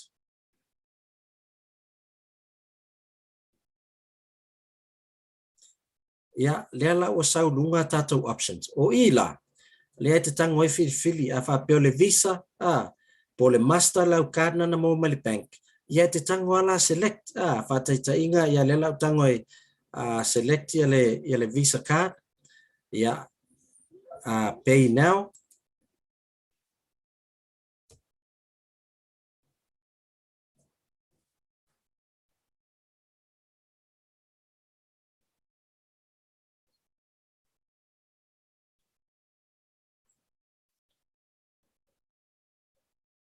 ia wa ye so tato e ye lato card o le master e ye se ia lato PayPal ia ai se fe lava ia le fa nga ina le se fe lava ia le fa nga ina le o lau card lava ia na mai le bank ia wana o ia na te si la fia o le vaenga tonu le Asiata e enter le card number ia enter le expiry ia enter male card foi le tua male vaenga le tua o le card ia o le tatou billing details ia e enter na ia lau ingoa ia o lau street address ia vaenga uma ia na uma o omilo male pay maua loa e le tangata lai Samoa ia se ifata ia tu le tatou camera fa mole Asiata ina i lau fionga e se enter tati details ia te uma ai watu e maltakat Ma lo fa tai tele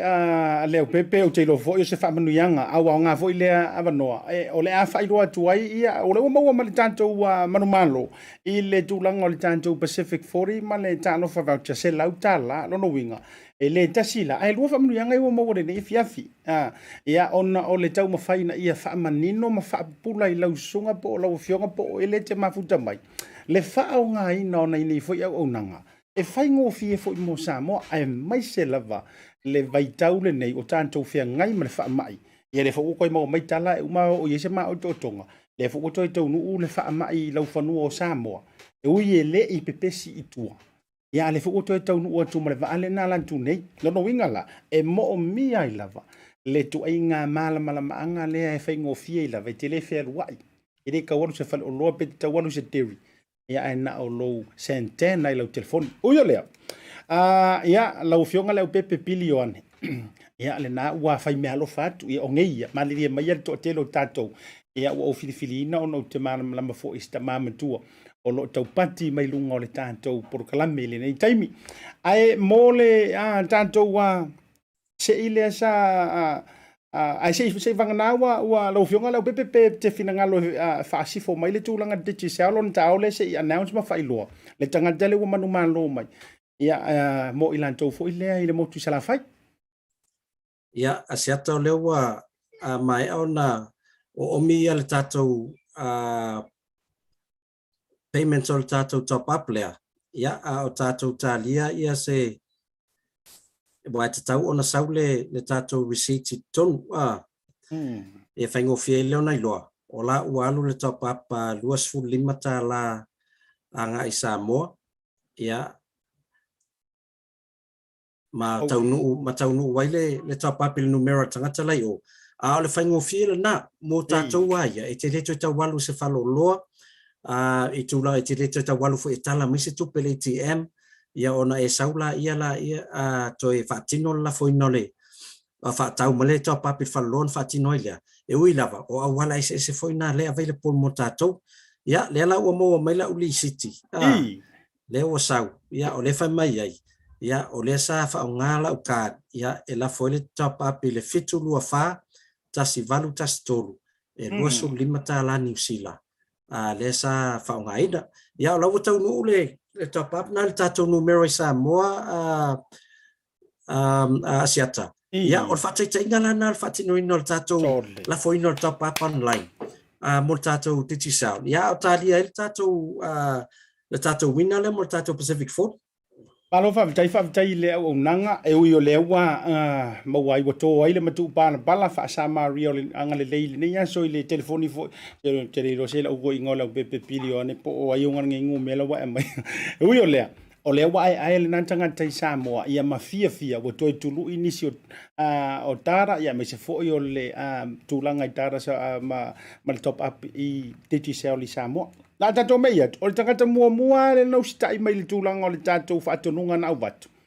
O lea ua manu malo, ele sunga ya Matthew Pito Vau. Iyo, ia whaamalulu antu ya whau, le tua ya sunga ya soko ki kiroko, ya whau. Lana le whai mai ele saunoanga whau, ia o ele iniona ainga i sa vai. Ia, whaamalulu antu la. Ia ono le tatou whaavesili. Nanga tonu le motu sa la whai, Matthew Pito Vau. Ia o le tatou sua falana lau fionga Leaupepe te Leaupepe o e Maua e Laupito a le ai mwhena o whaaleo i nantu o le suafa o le ave iei le tu mai la velunga le tatou live o le suafa e whaonga ina i le tangata olo i Savai o le maveve Utah o le maveve Utah o le fioanga o Safai o le fioanga o Safai i Savai iyo ia male tanto numero le telefoni ia te le lolo fionga Leaupepe po e Maua melta info na fa bon Asiata ia o lewa Maua le ngoa o le maveve Utah ia o Safai o le tuatane le il tato nu le ia Safai iyo e au ngafo ia i to e fa e au talu i lo tama fa wang ka umero Safai o ka uma fa po o ista do falo lo le tanto o nanga o lantantu iai i le fioanga o Safai ia le la tao le la share atu la screen ia tao sa ili se falo lo e mafai ona fati no il tato fa taule ma lo fa tai ia Matthew be fai o le te ia le na o le sunga Matthew Pito Vau le sa mua lava iyo le ana vatu leva no ya auto uma le santali mai lo afis fuluiva ia ai ono le tangata na vavela na omi mai ia le wavatu ia le ava no ia ai Leaupepe se i ai lo mai le vai ngole fa nga ino le unanga le Pacific 40 ia le o se atu ta screen Asiata ia po Maua mai na i lautu ia se lau pasene le wei taua ia le o tatou lunga le website al tatou Pacific 40 ia fili le tatou talofa voucher ia lona winga la ona le voucher le ave le voucher fai fatau me ai ia tau te anga ila i le shopping ia fili la ia le o le shopping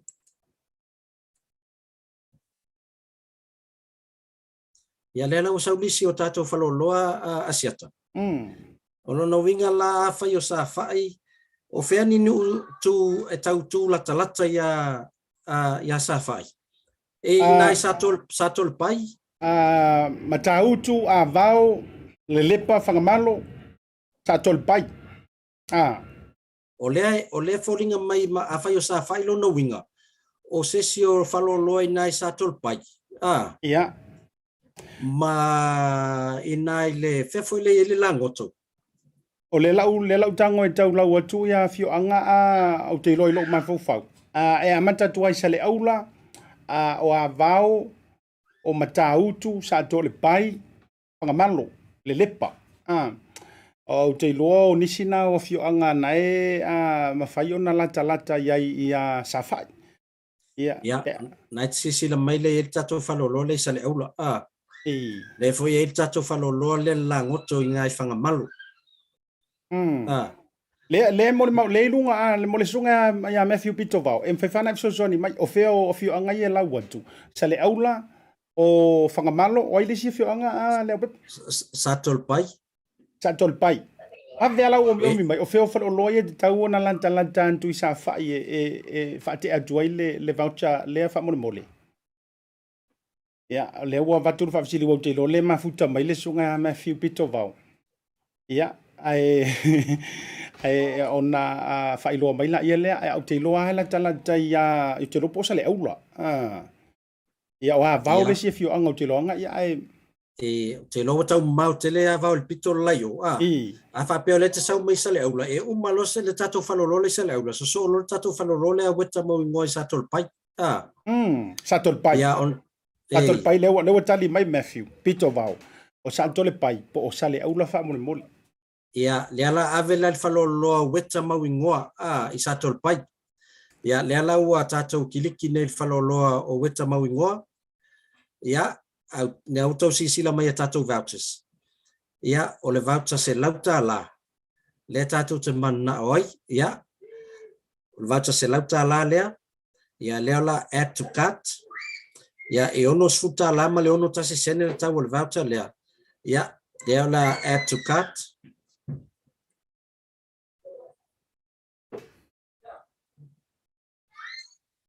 ia lewa famautu mai I tulango le voucher e ave e se lauta la ave falolo weta mau ngoa ia proceed to check out lo tato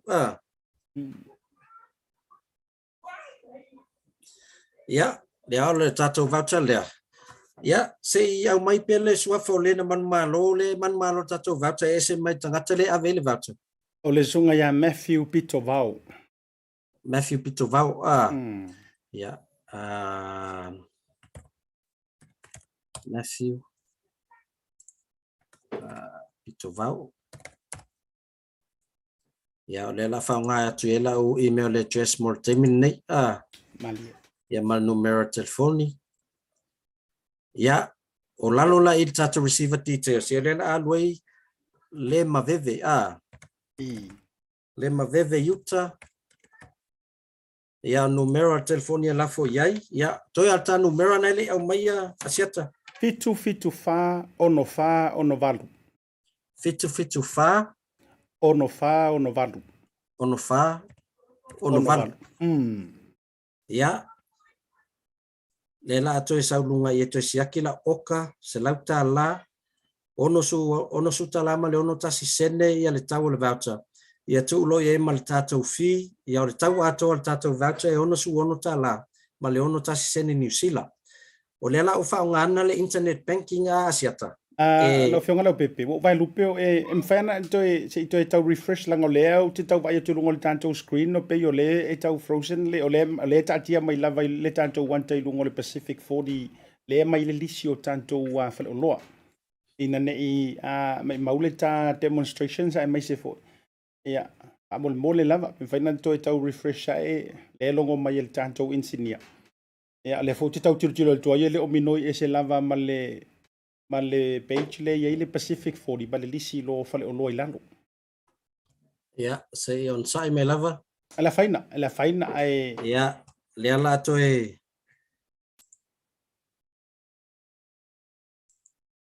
na to siaki fo lava ai taua o ngaluele fionga Leaupepe ono mana tu taua ia le demonstrator tu pe fa ai lo antu Ia, ai me se foli nei tanto proklame, se I whailoa tua ia tua ele ngata me whaina e whai. Ia, ai te ono manu malo wala ngai whaau pea tūlanga le onanga le nei male tanto proklame. Ia, Leaupepe. Ia, Asiata leo to leo okay melta tu sala vanga tonu le tu check out. Ai ono le sa tau fale tonu mai le tato le la tango tam faina ona to fo itasi ai tua. Ia, leo le atam fai fa fo I tua le tato le vanga tonu le na fili mai le tato voucher. Pana ia. Ia, o le vanga tonu le. Ia, le na wa le wa mo fa lo lo weta mo ingoa. Fili lo ta voucher se lau ta la le. Ia, le la wa ye le vanga le ia na o atu la vele view cards.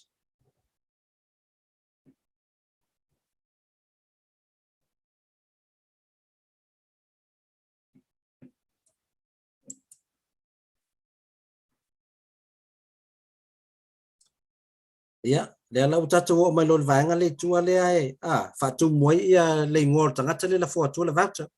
Ia, le la tu o le sua for Matthew. Ia, Matthew Pitovau. Pitovau, ia, o ngai le o mo mai le email la Matthew. Ia, le la tu o la email le Jesse ia tu ai man numero o la telefoni. Ia mala u address. Ia, o vaenga la e tau na wha atu mo tangata le Samoa. Ia, o tangata le la ave o le maveve. Ia, sa o le lei. O le maveve Utah. Ia, o numero ta telefoni Asiata fa mole. Fitu fa. Ono fa, ono valu. Ono valu. Ia, mai alol pito lea. Ia, on tato mai le tu lea, le ufe mai e o tato voucher se lauta lale ave il falolo weta mau ingoa. Ia, o lona tau e ono sfulu ta lama le on ta sene. Ono ta la tato fi. Ia, tau ato e pei e ono sfulu ono ta la New Zealand. Ma le ono ta si sene. Ia, e lua la option en faina pei ei. En fai ona pei le internet banking le wa o filfilia. En fai faina e saula lo I select le pay with credit card or debit card. Ya, o vanga le fa ngai fa debit card ngale enter le card number I matulanga masan. Ya, alanga le la fa ngai atula le internet banking. Ona to tele la votato New Zealand le fa ngai na le internet banking. Ya, umalon select le internet banking e le vanga ta ua le o terms and conditions Asiata. E ta tawana e kango e click click le box le I wai le ma fai ona e pela ora. Pea ele agree I ai ingo le tato o nanga. Mali. Ya, place lo tato ora.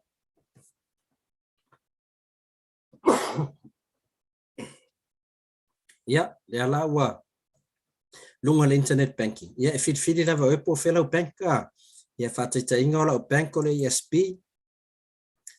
Ya, ona continue la ia. Ya, ia lava ia tulanga masani lava tawa ona entai oi. Ya. Ia securities malau bank. Lia lava. Ia securities malau bank ona wa umana ia lona wingo vaenga na tawona e tawona laktule checks file ya oena tango le fit. Ia ona entala ia o vaenga lava nasa tango fa verify ile transaction. Ia o vaenga ta wala na tau ona e whaunga ina. Ia lenga o kango kiri kia ku ngei ai message mali bank ila telefoni. Verify atu. O a ule fatino ina ia le transaction le. Mali. Ia lela ua lisi mai ia a tatou account o tatou bank. Ia lela ua filfili le account o Pacific 40. Ia o le tatou voucher le ave o le voucher mo le tatou tautai iae. Ia lela reference ai le tautai iae. Ia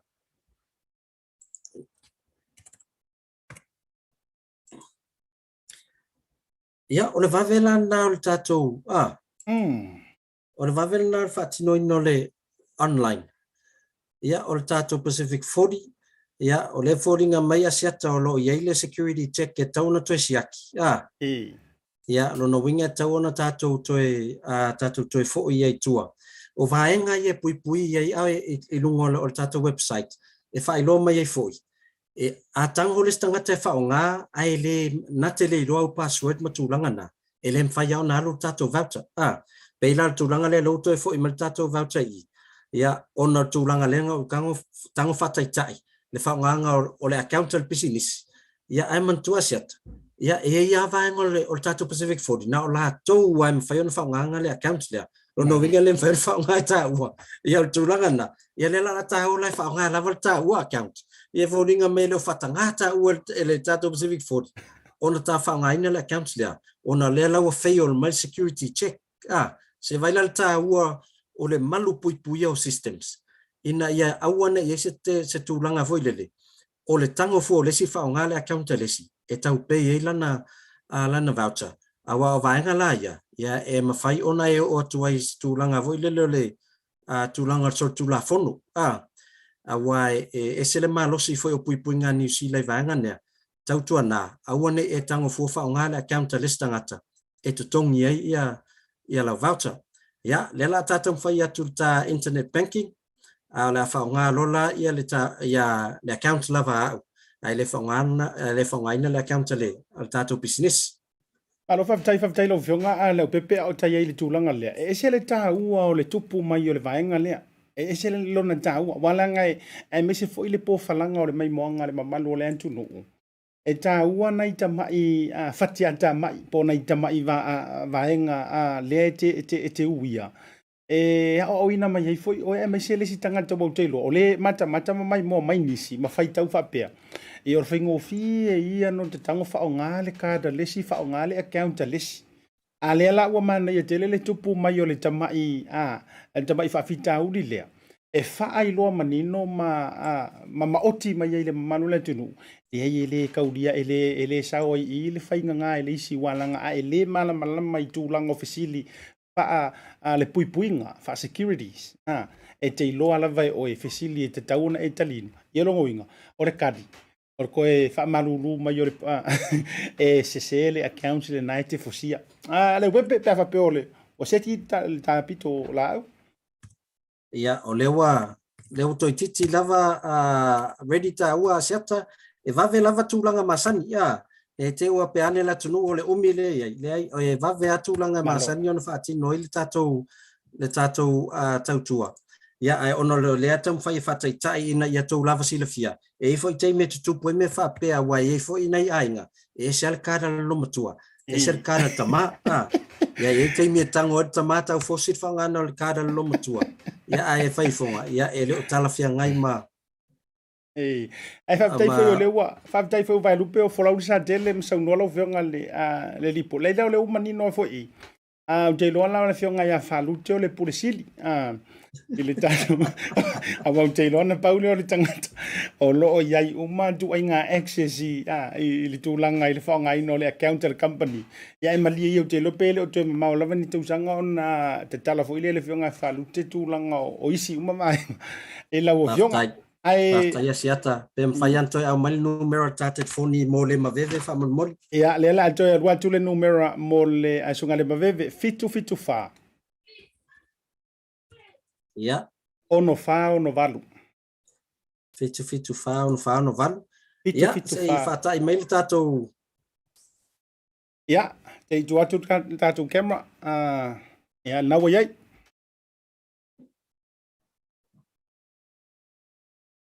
Ia, nawa iai o e lau whionga Leaupepe. Ia, nawa place atu le tātou ora na. Ia, o te milane e tau ai lona, o leo o sau ia le, lea la o le tātou ora nampa lea, laua complete. O le TV wha ono ta se fitu, ia o le aso nei na whaatino ai, o le tau lea, ia o le tangoto e vave whangai no lau kāre pe iai. Ia, o la o tau nuu le teimi nei, ia le text, o lau tau nuu le voucher teimi nei a le maweve yuta. ilana numera fitu whao valu. Ia, e te tau lona nga I lo te mine I whaloloa nei I sa tolpai. Ia, e whai elana whaatau mo nea fiafio whaloloa weta mau ingoa, na e lava time.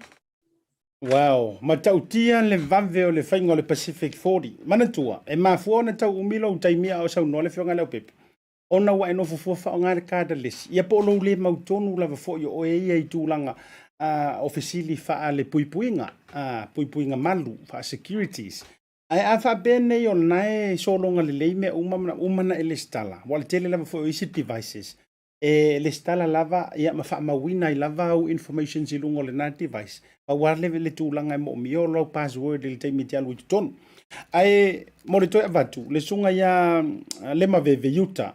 Ia, o le whakaingana ngā o le tātou titis o le tātou Pacific 40 de nevanga le fiaf. TV, o le o mera le waka ngofiti kia ku I lau telefoni. O le TV wha ono tasi fitu. Ia, tala loo au manu o matala le whare o loa pe ama whai ona e alu le teimi le nei. Ia ngā ua mawara kako mori e whaali fu uru le nei e fiafi. Se lau tala, ai mea alo whantuai. Ia le porokalame o le Tautai ia mai se o le whaatala noanga ma le pūlenga le tātou Pacific 40. Leaupepe, ia, seisi vaenga te fia sau noa ia I mo le nei teimi? Ia, paule isi vaenga e tele ia fisili a tātou whangaino tātou Pacific 40. O tō telo tātou, e mumuso e kou fru le lisi o whaloloa. O lea laia laiona saule I lisi te meo wala au mai, whamai ia lata vauta nau ala whatu ia pia. A lota a inga I nai whalatai, ia la o ta whai atu. O lo ia le lisi o whaloloa whalatai, I nai lunga le tātou website. Aua tātou te aungatata seitulo, e tātou te o e afo, e o I lunga le lisi o whaloloa. Aua o ina, e te iloa I le whaloloa mo whaatau e vave mana o mia. A whai o whalatai la e te mine le fiafi. Aua mana o mia le suka mal masima. E ma whai o, e sili atu lo lafo ino le vata tolus futala I nai whalatai. O I wholoa vatu te mine whaonga. I le mao lau tolus futala I pia. A whatu hausu tai o whatau mele suka mal masima I pia. Inconvenient. Ai, nā lala na design le tātou system lea. Fe soso ani. Ina ia ve sere tūlanga o tuelo tupe whai malanga ai. Ai, whai lava whatau. I whalolo I tono nu manalwhanga. Ma tātou fisoso ani ai fōi. E develop nei whalolo mana I pisinisi ai tono nu manalwhanga. A walo latu wati na ai luma. Ia avea ma wala I whatupula ia ima whatetele. Wa alu wa tele tupe whaloloa. Wa mawhai na mato whaloloa tasi asiata. E umai foresi wata sa ngatu wa supermarket. Ia, ona tutusa leo tau o loe maua ia pia. Matono nu malalwhanga. Pea tātou to anga e lango ia whaloloa laiti ia I tua. Alo whaftai lo whionga, leo ua maua mai le whaamau nianga mai le sunga Matthew Pito Vao, la ua vili mai le ko inga. Ia, e taha ua isi raro fia pe o le haru nei tātou mātua mai, o leo vili mai le ko inga la lue whayanga whika I langa se lau kāla, iyo, leo ua maua atu poru kalami. Ia, mo le toilo whaanga o le ele au maua, ia mo tātou uma whai uoma paanga mamai. O no le tātou taimi, ia wale whukaka o mai le savai le o tautunu, sunga shailo stau, ma tāwha. Ia ai wha marulu atu atapuni le, ia le tātou wanoa mo ilantou e wha manu ia I salafai. Ai arua o e whaisau tau pape e lafu I salafai, ia, I he tau ai ngai palauni. Ai, lau whionga Leaupepe, o te lofo e ilisi o tā wanoa, e le te tau whalongo atu I le au nanga le tātou Pacific 40, e ma whai ona oka kuaitu ai ngā whaataunga fo I e peo I le pizza ia George's Pizza ia lau whionga whai uma I le tā whaatara nonga le nevanga le fiafi. Ia, e ainga fo I e whai as whanau ia pol whai longa ina fo I o se event tā wetono ainga. O tō te leala lātou o leo o ka lātou pizza e ave whai as whanau e lua tātou whale pizza nai ia pia o le tātou Italiano I nai I talangi tonu lata le falfui mu. I nai tauese na ia le Italiano. Ia, ma le tātou George's Pizza. Ia, o le toina ia le pizza leo George's. Whawhesa ngai masalo o po I le sistek. I nai sa leufi. Ia. Te tia whawhesa ngai ma le pamkesi le nai ina. Ia, ma le pamu le societe na sa ina. Ia, o inana I le George's Pizza. E tu sa te alu sa o ai lunga o le tātou fast food, filfili o e po fale enga, ia po le fale pizza, e lafo iai ia lau oka, o ifo le tau ainga oka la tau pizza ave, fai la tau asfanau, mo tātou sala fai. Nai me fai ona maua le tātou pizza i nai sa le longa, na wai le tātou fale pizza nai le sea view, e le lava fa mautinoa, le seaside in nai sa le longa. Na ua maua le tātou, e mwhaiona oka i tātou pizza mo as whanau, whapena la le la ngoto. Le la ngoto le tu atani. Na fo e mwhaiona oka i nā pizza lona winga, ele na upolu ia i pizza Asiata. Na fo mua tātou pizza i salafai. Ia maritele lava fo e whaloloa, e mwhaiona oka i metau mafa. E vave mana o mi e whao ngā mo as whanau, ia ma celebrations. Ya, malo fa tayo no tatay mi tawo nga maya ito mo fo sisyo tala laul fa ngone nei va so ai so no fa ai u fa tay tele me alo fa wa tu fa fo mo le malo la tunu ya ono le tau fa ila fo e fa ma pu e ma fa ai loa le tu langa le fa tino ino le unanga e fa ngai u penga te fa langi la u fionga le bep Asiata o ta ua la vota po kalami e leo se tu langa voi le me olo tata fa e promote na business ai o le fa ai loa o unanga ina ia whawhaingo whia nei o tātou tangata. O na whaatino ia le support mo nei o tātou ainge Samoa. Peo na le online service al tātou Digicel. Le fo iam whaion whaatino le online mo le tātou Pacific 40 malatou tālofa voucher. Ia le ngata whona, te le aisi pisi nisi Samoa i tono New Zealand. Na hua mwhaion na whaatino online. Ia se teimi fo i maa whailo atu maa Asiata. Whawhaingo whia mo o tau. Ia matelei options mo nei o tātou tangata. Ia, whamalulu atu fo i pea whai, ia, weise ngana o sala i le tātou pōkalame i le nei afiafi, ia, e potoa le Tautai. Ia, a seala nā te leo taimi. Ia, a e whaftai telefoi, ia, Asiata mo le mātou avanoa le nei afiafi. Ia, tau puleola le lofo le li. Ia, le am whaifoi ona tātou tua. E whailo isi avanoa o tautua e wsosoane mo nei o tātou tangata i New Zealand nei. Peo na iai le tātou o ngā whakamuta, o ro tatala lava le avanoa mo i lātou e whiau au inai. E whapena le tautua tātou OceanNet, tātou company internet lava tātou lava tamam whanau Samoa, e tautua ina le malo le tunu i tono o New Zealand nei. Ia ae manute le ina fufuanga whanga solo o le nei afiafi soifua mai a manuia. Ya, mo le ngang fa malo ngang fa te tele lo fionga le li polisilio le tanto nanga le Pacific 40 nga te lo titi South Pacific le vo failo mai le fionga Leaupepe Pilioni le fo u failo mai sona lo Samoa la u mo wala ne top up ia lo winga le to misi le fo i tulanga o le online land to ia wo ye Samoa fa te tele tato ta pa fo i proclaim masani fa ngore ni veyaso ia mo le taimi lo fitele tu fa so fo ina e mo le ne fia filo fionga Taftai so fo Malo, nisi nau tātou whātatanonga le nei aso, ma tautia. Ia elenga ntailea. Ia mawai fo i male whaamanuianga, male whaamama avenga mōna i o ainga. Ia awhape fo i o le te nofo. E sea e kango o lafo se top up. Nga o lo whai kala. Ia mai whai polo misi la vai Samoa. Ia ele maua se teimi e te whaatau wai se voucher mōna i ainga i Samoa.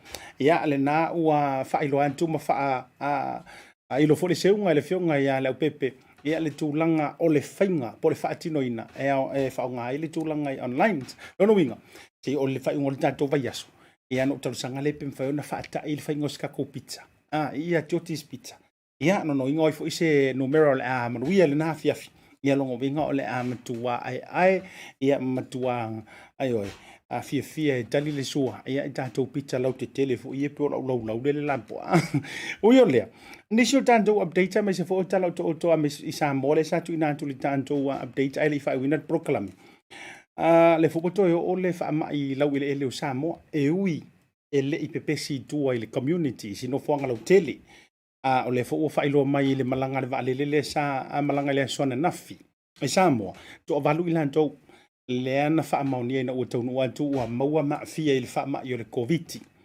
No winga mar pasese antoa e toa se lau no lua, le tau tilo tiai.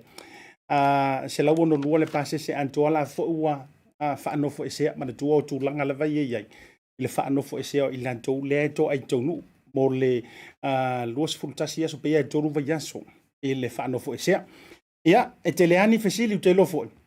e le toe fou le vaenga e le fou le tūlanga lea e te le ai fesili pe aisea lava wo ingi kangaka o lo afia ia e afua fo i le tūlanga o lo i le whaama ia tantou ia o le vale ke kalaiva koe ke la kulmalaiva alele e te ono afia lava i le vale na le anga afua i whai numero walu i lunga ia e le mawhaina toi tantou alo vau e tūlanga o le afia ma le afia o rap test fo ia wa nei le taimile nei o te whai atu sa o la vala ui tala e ile di rap test le taimile nei e koi kiki atu ka o na o lo fulu lava le fulu mansani e ai pe ia fo ua sa warka manga ua positive iyo no lo te whai atu na whai fo ina maua ia te au maua nisi o lo o mantou whasoa kama fo ile le e whai atu lau rap test kama wha vave e sa ue positive ai uma mai mai lau test PCR test por tamale vatu pe mo ea fa ko yaki au ili ia ai foi mal tamarna ia e negative e kau le foi se sa o ngi ko nga fa mai ai u le ole vaenga e tatou te tau faita talo fa tasi ai ole malu pui o le sistema Samoa o lo ia avela fa tu tuang au te faitio au foi te tau le pua malafo pa pe po pai malafai o ai lava ia le hawa tatou i loa si i reo iei ke lea ngi si pai kuonga i mea lea ngor whaama i reo se whaama i e mawhaina tango se si tu i lautanga na eru le mo o i Samoa e po ai lava fo i na o mate nga lava e na o mate nga nei mea tatou te whaia ma masalonga ai si li ono o whaafai ngofi atu whaapea tatou tau whaita talo ma tatou whaatua ina ia le sistema Samoa o lo o malu pui ai i lantou lea tau nuantu la ua whanofo e sea e o fo ia i lantou o le frontliners ma la to telo i lantou la ua whanofo e sea uma fo se ia mai a lelei ia o na tautineia ma tautoe tainga mali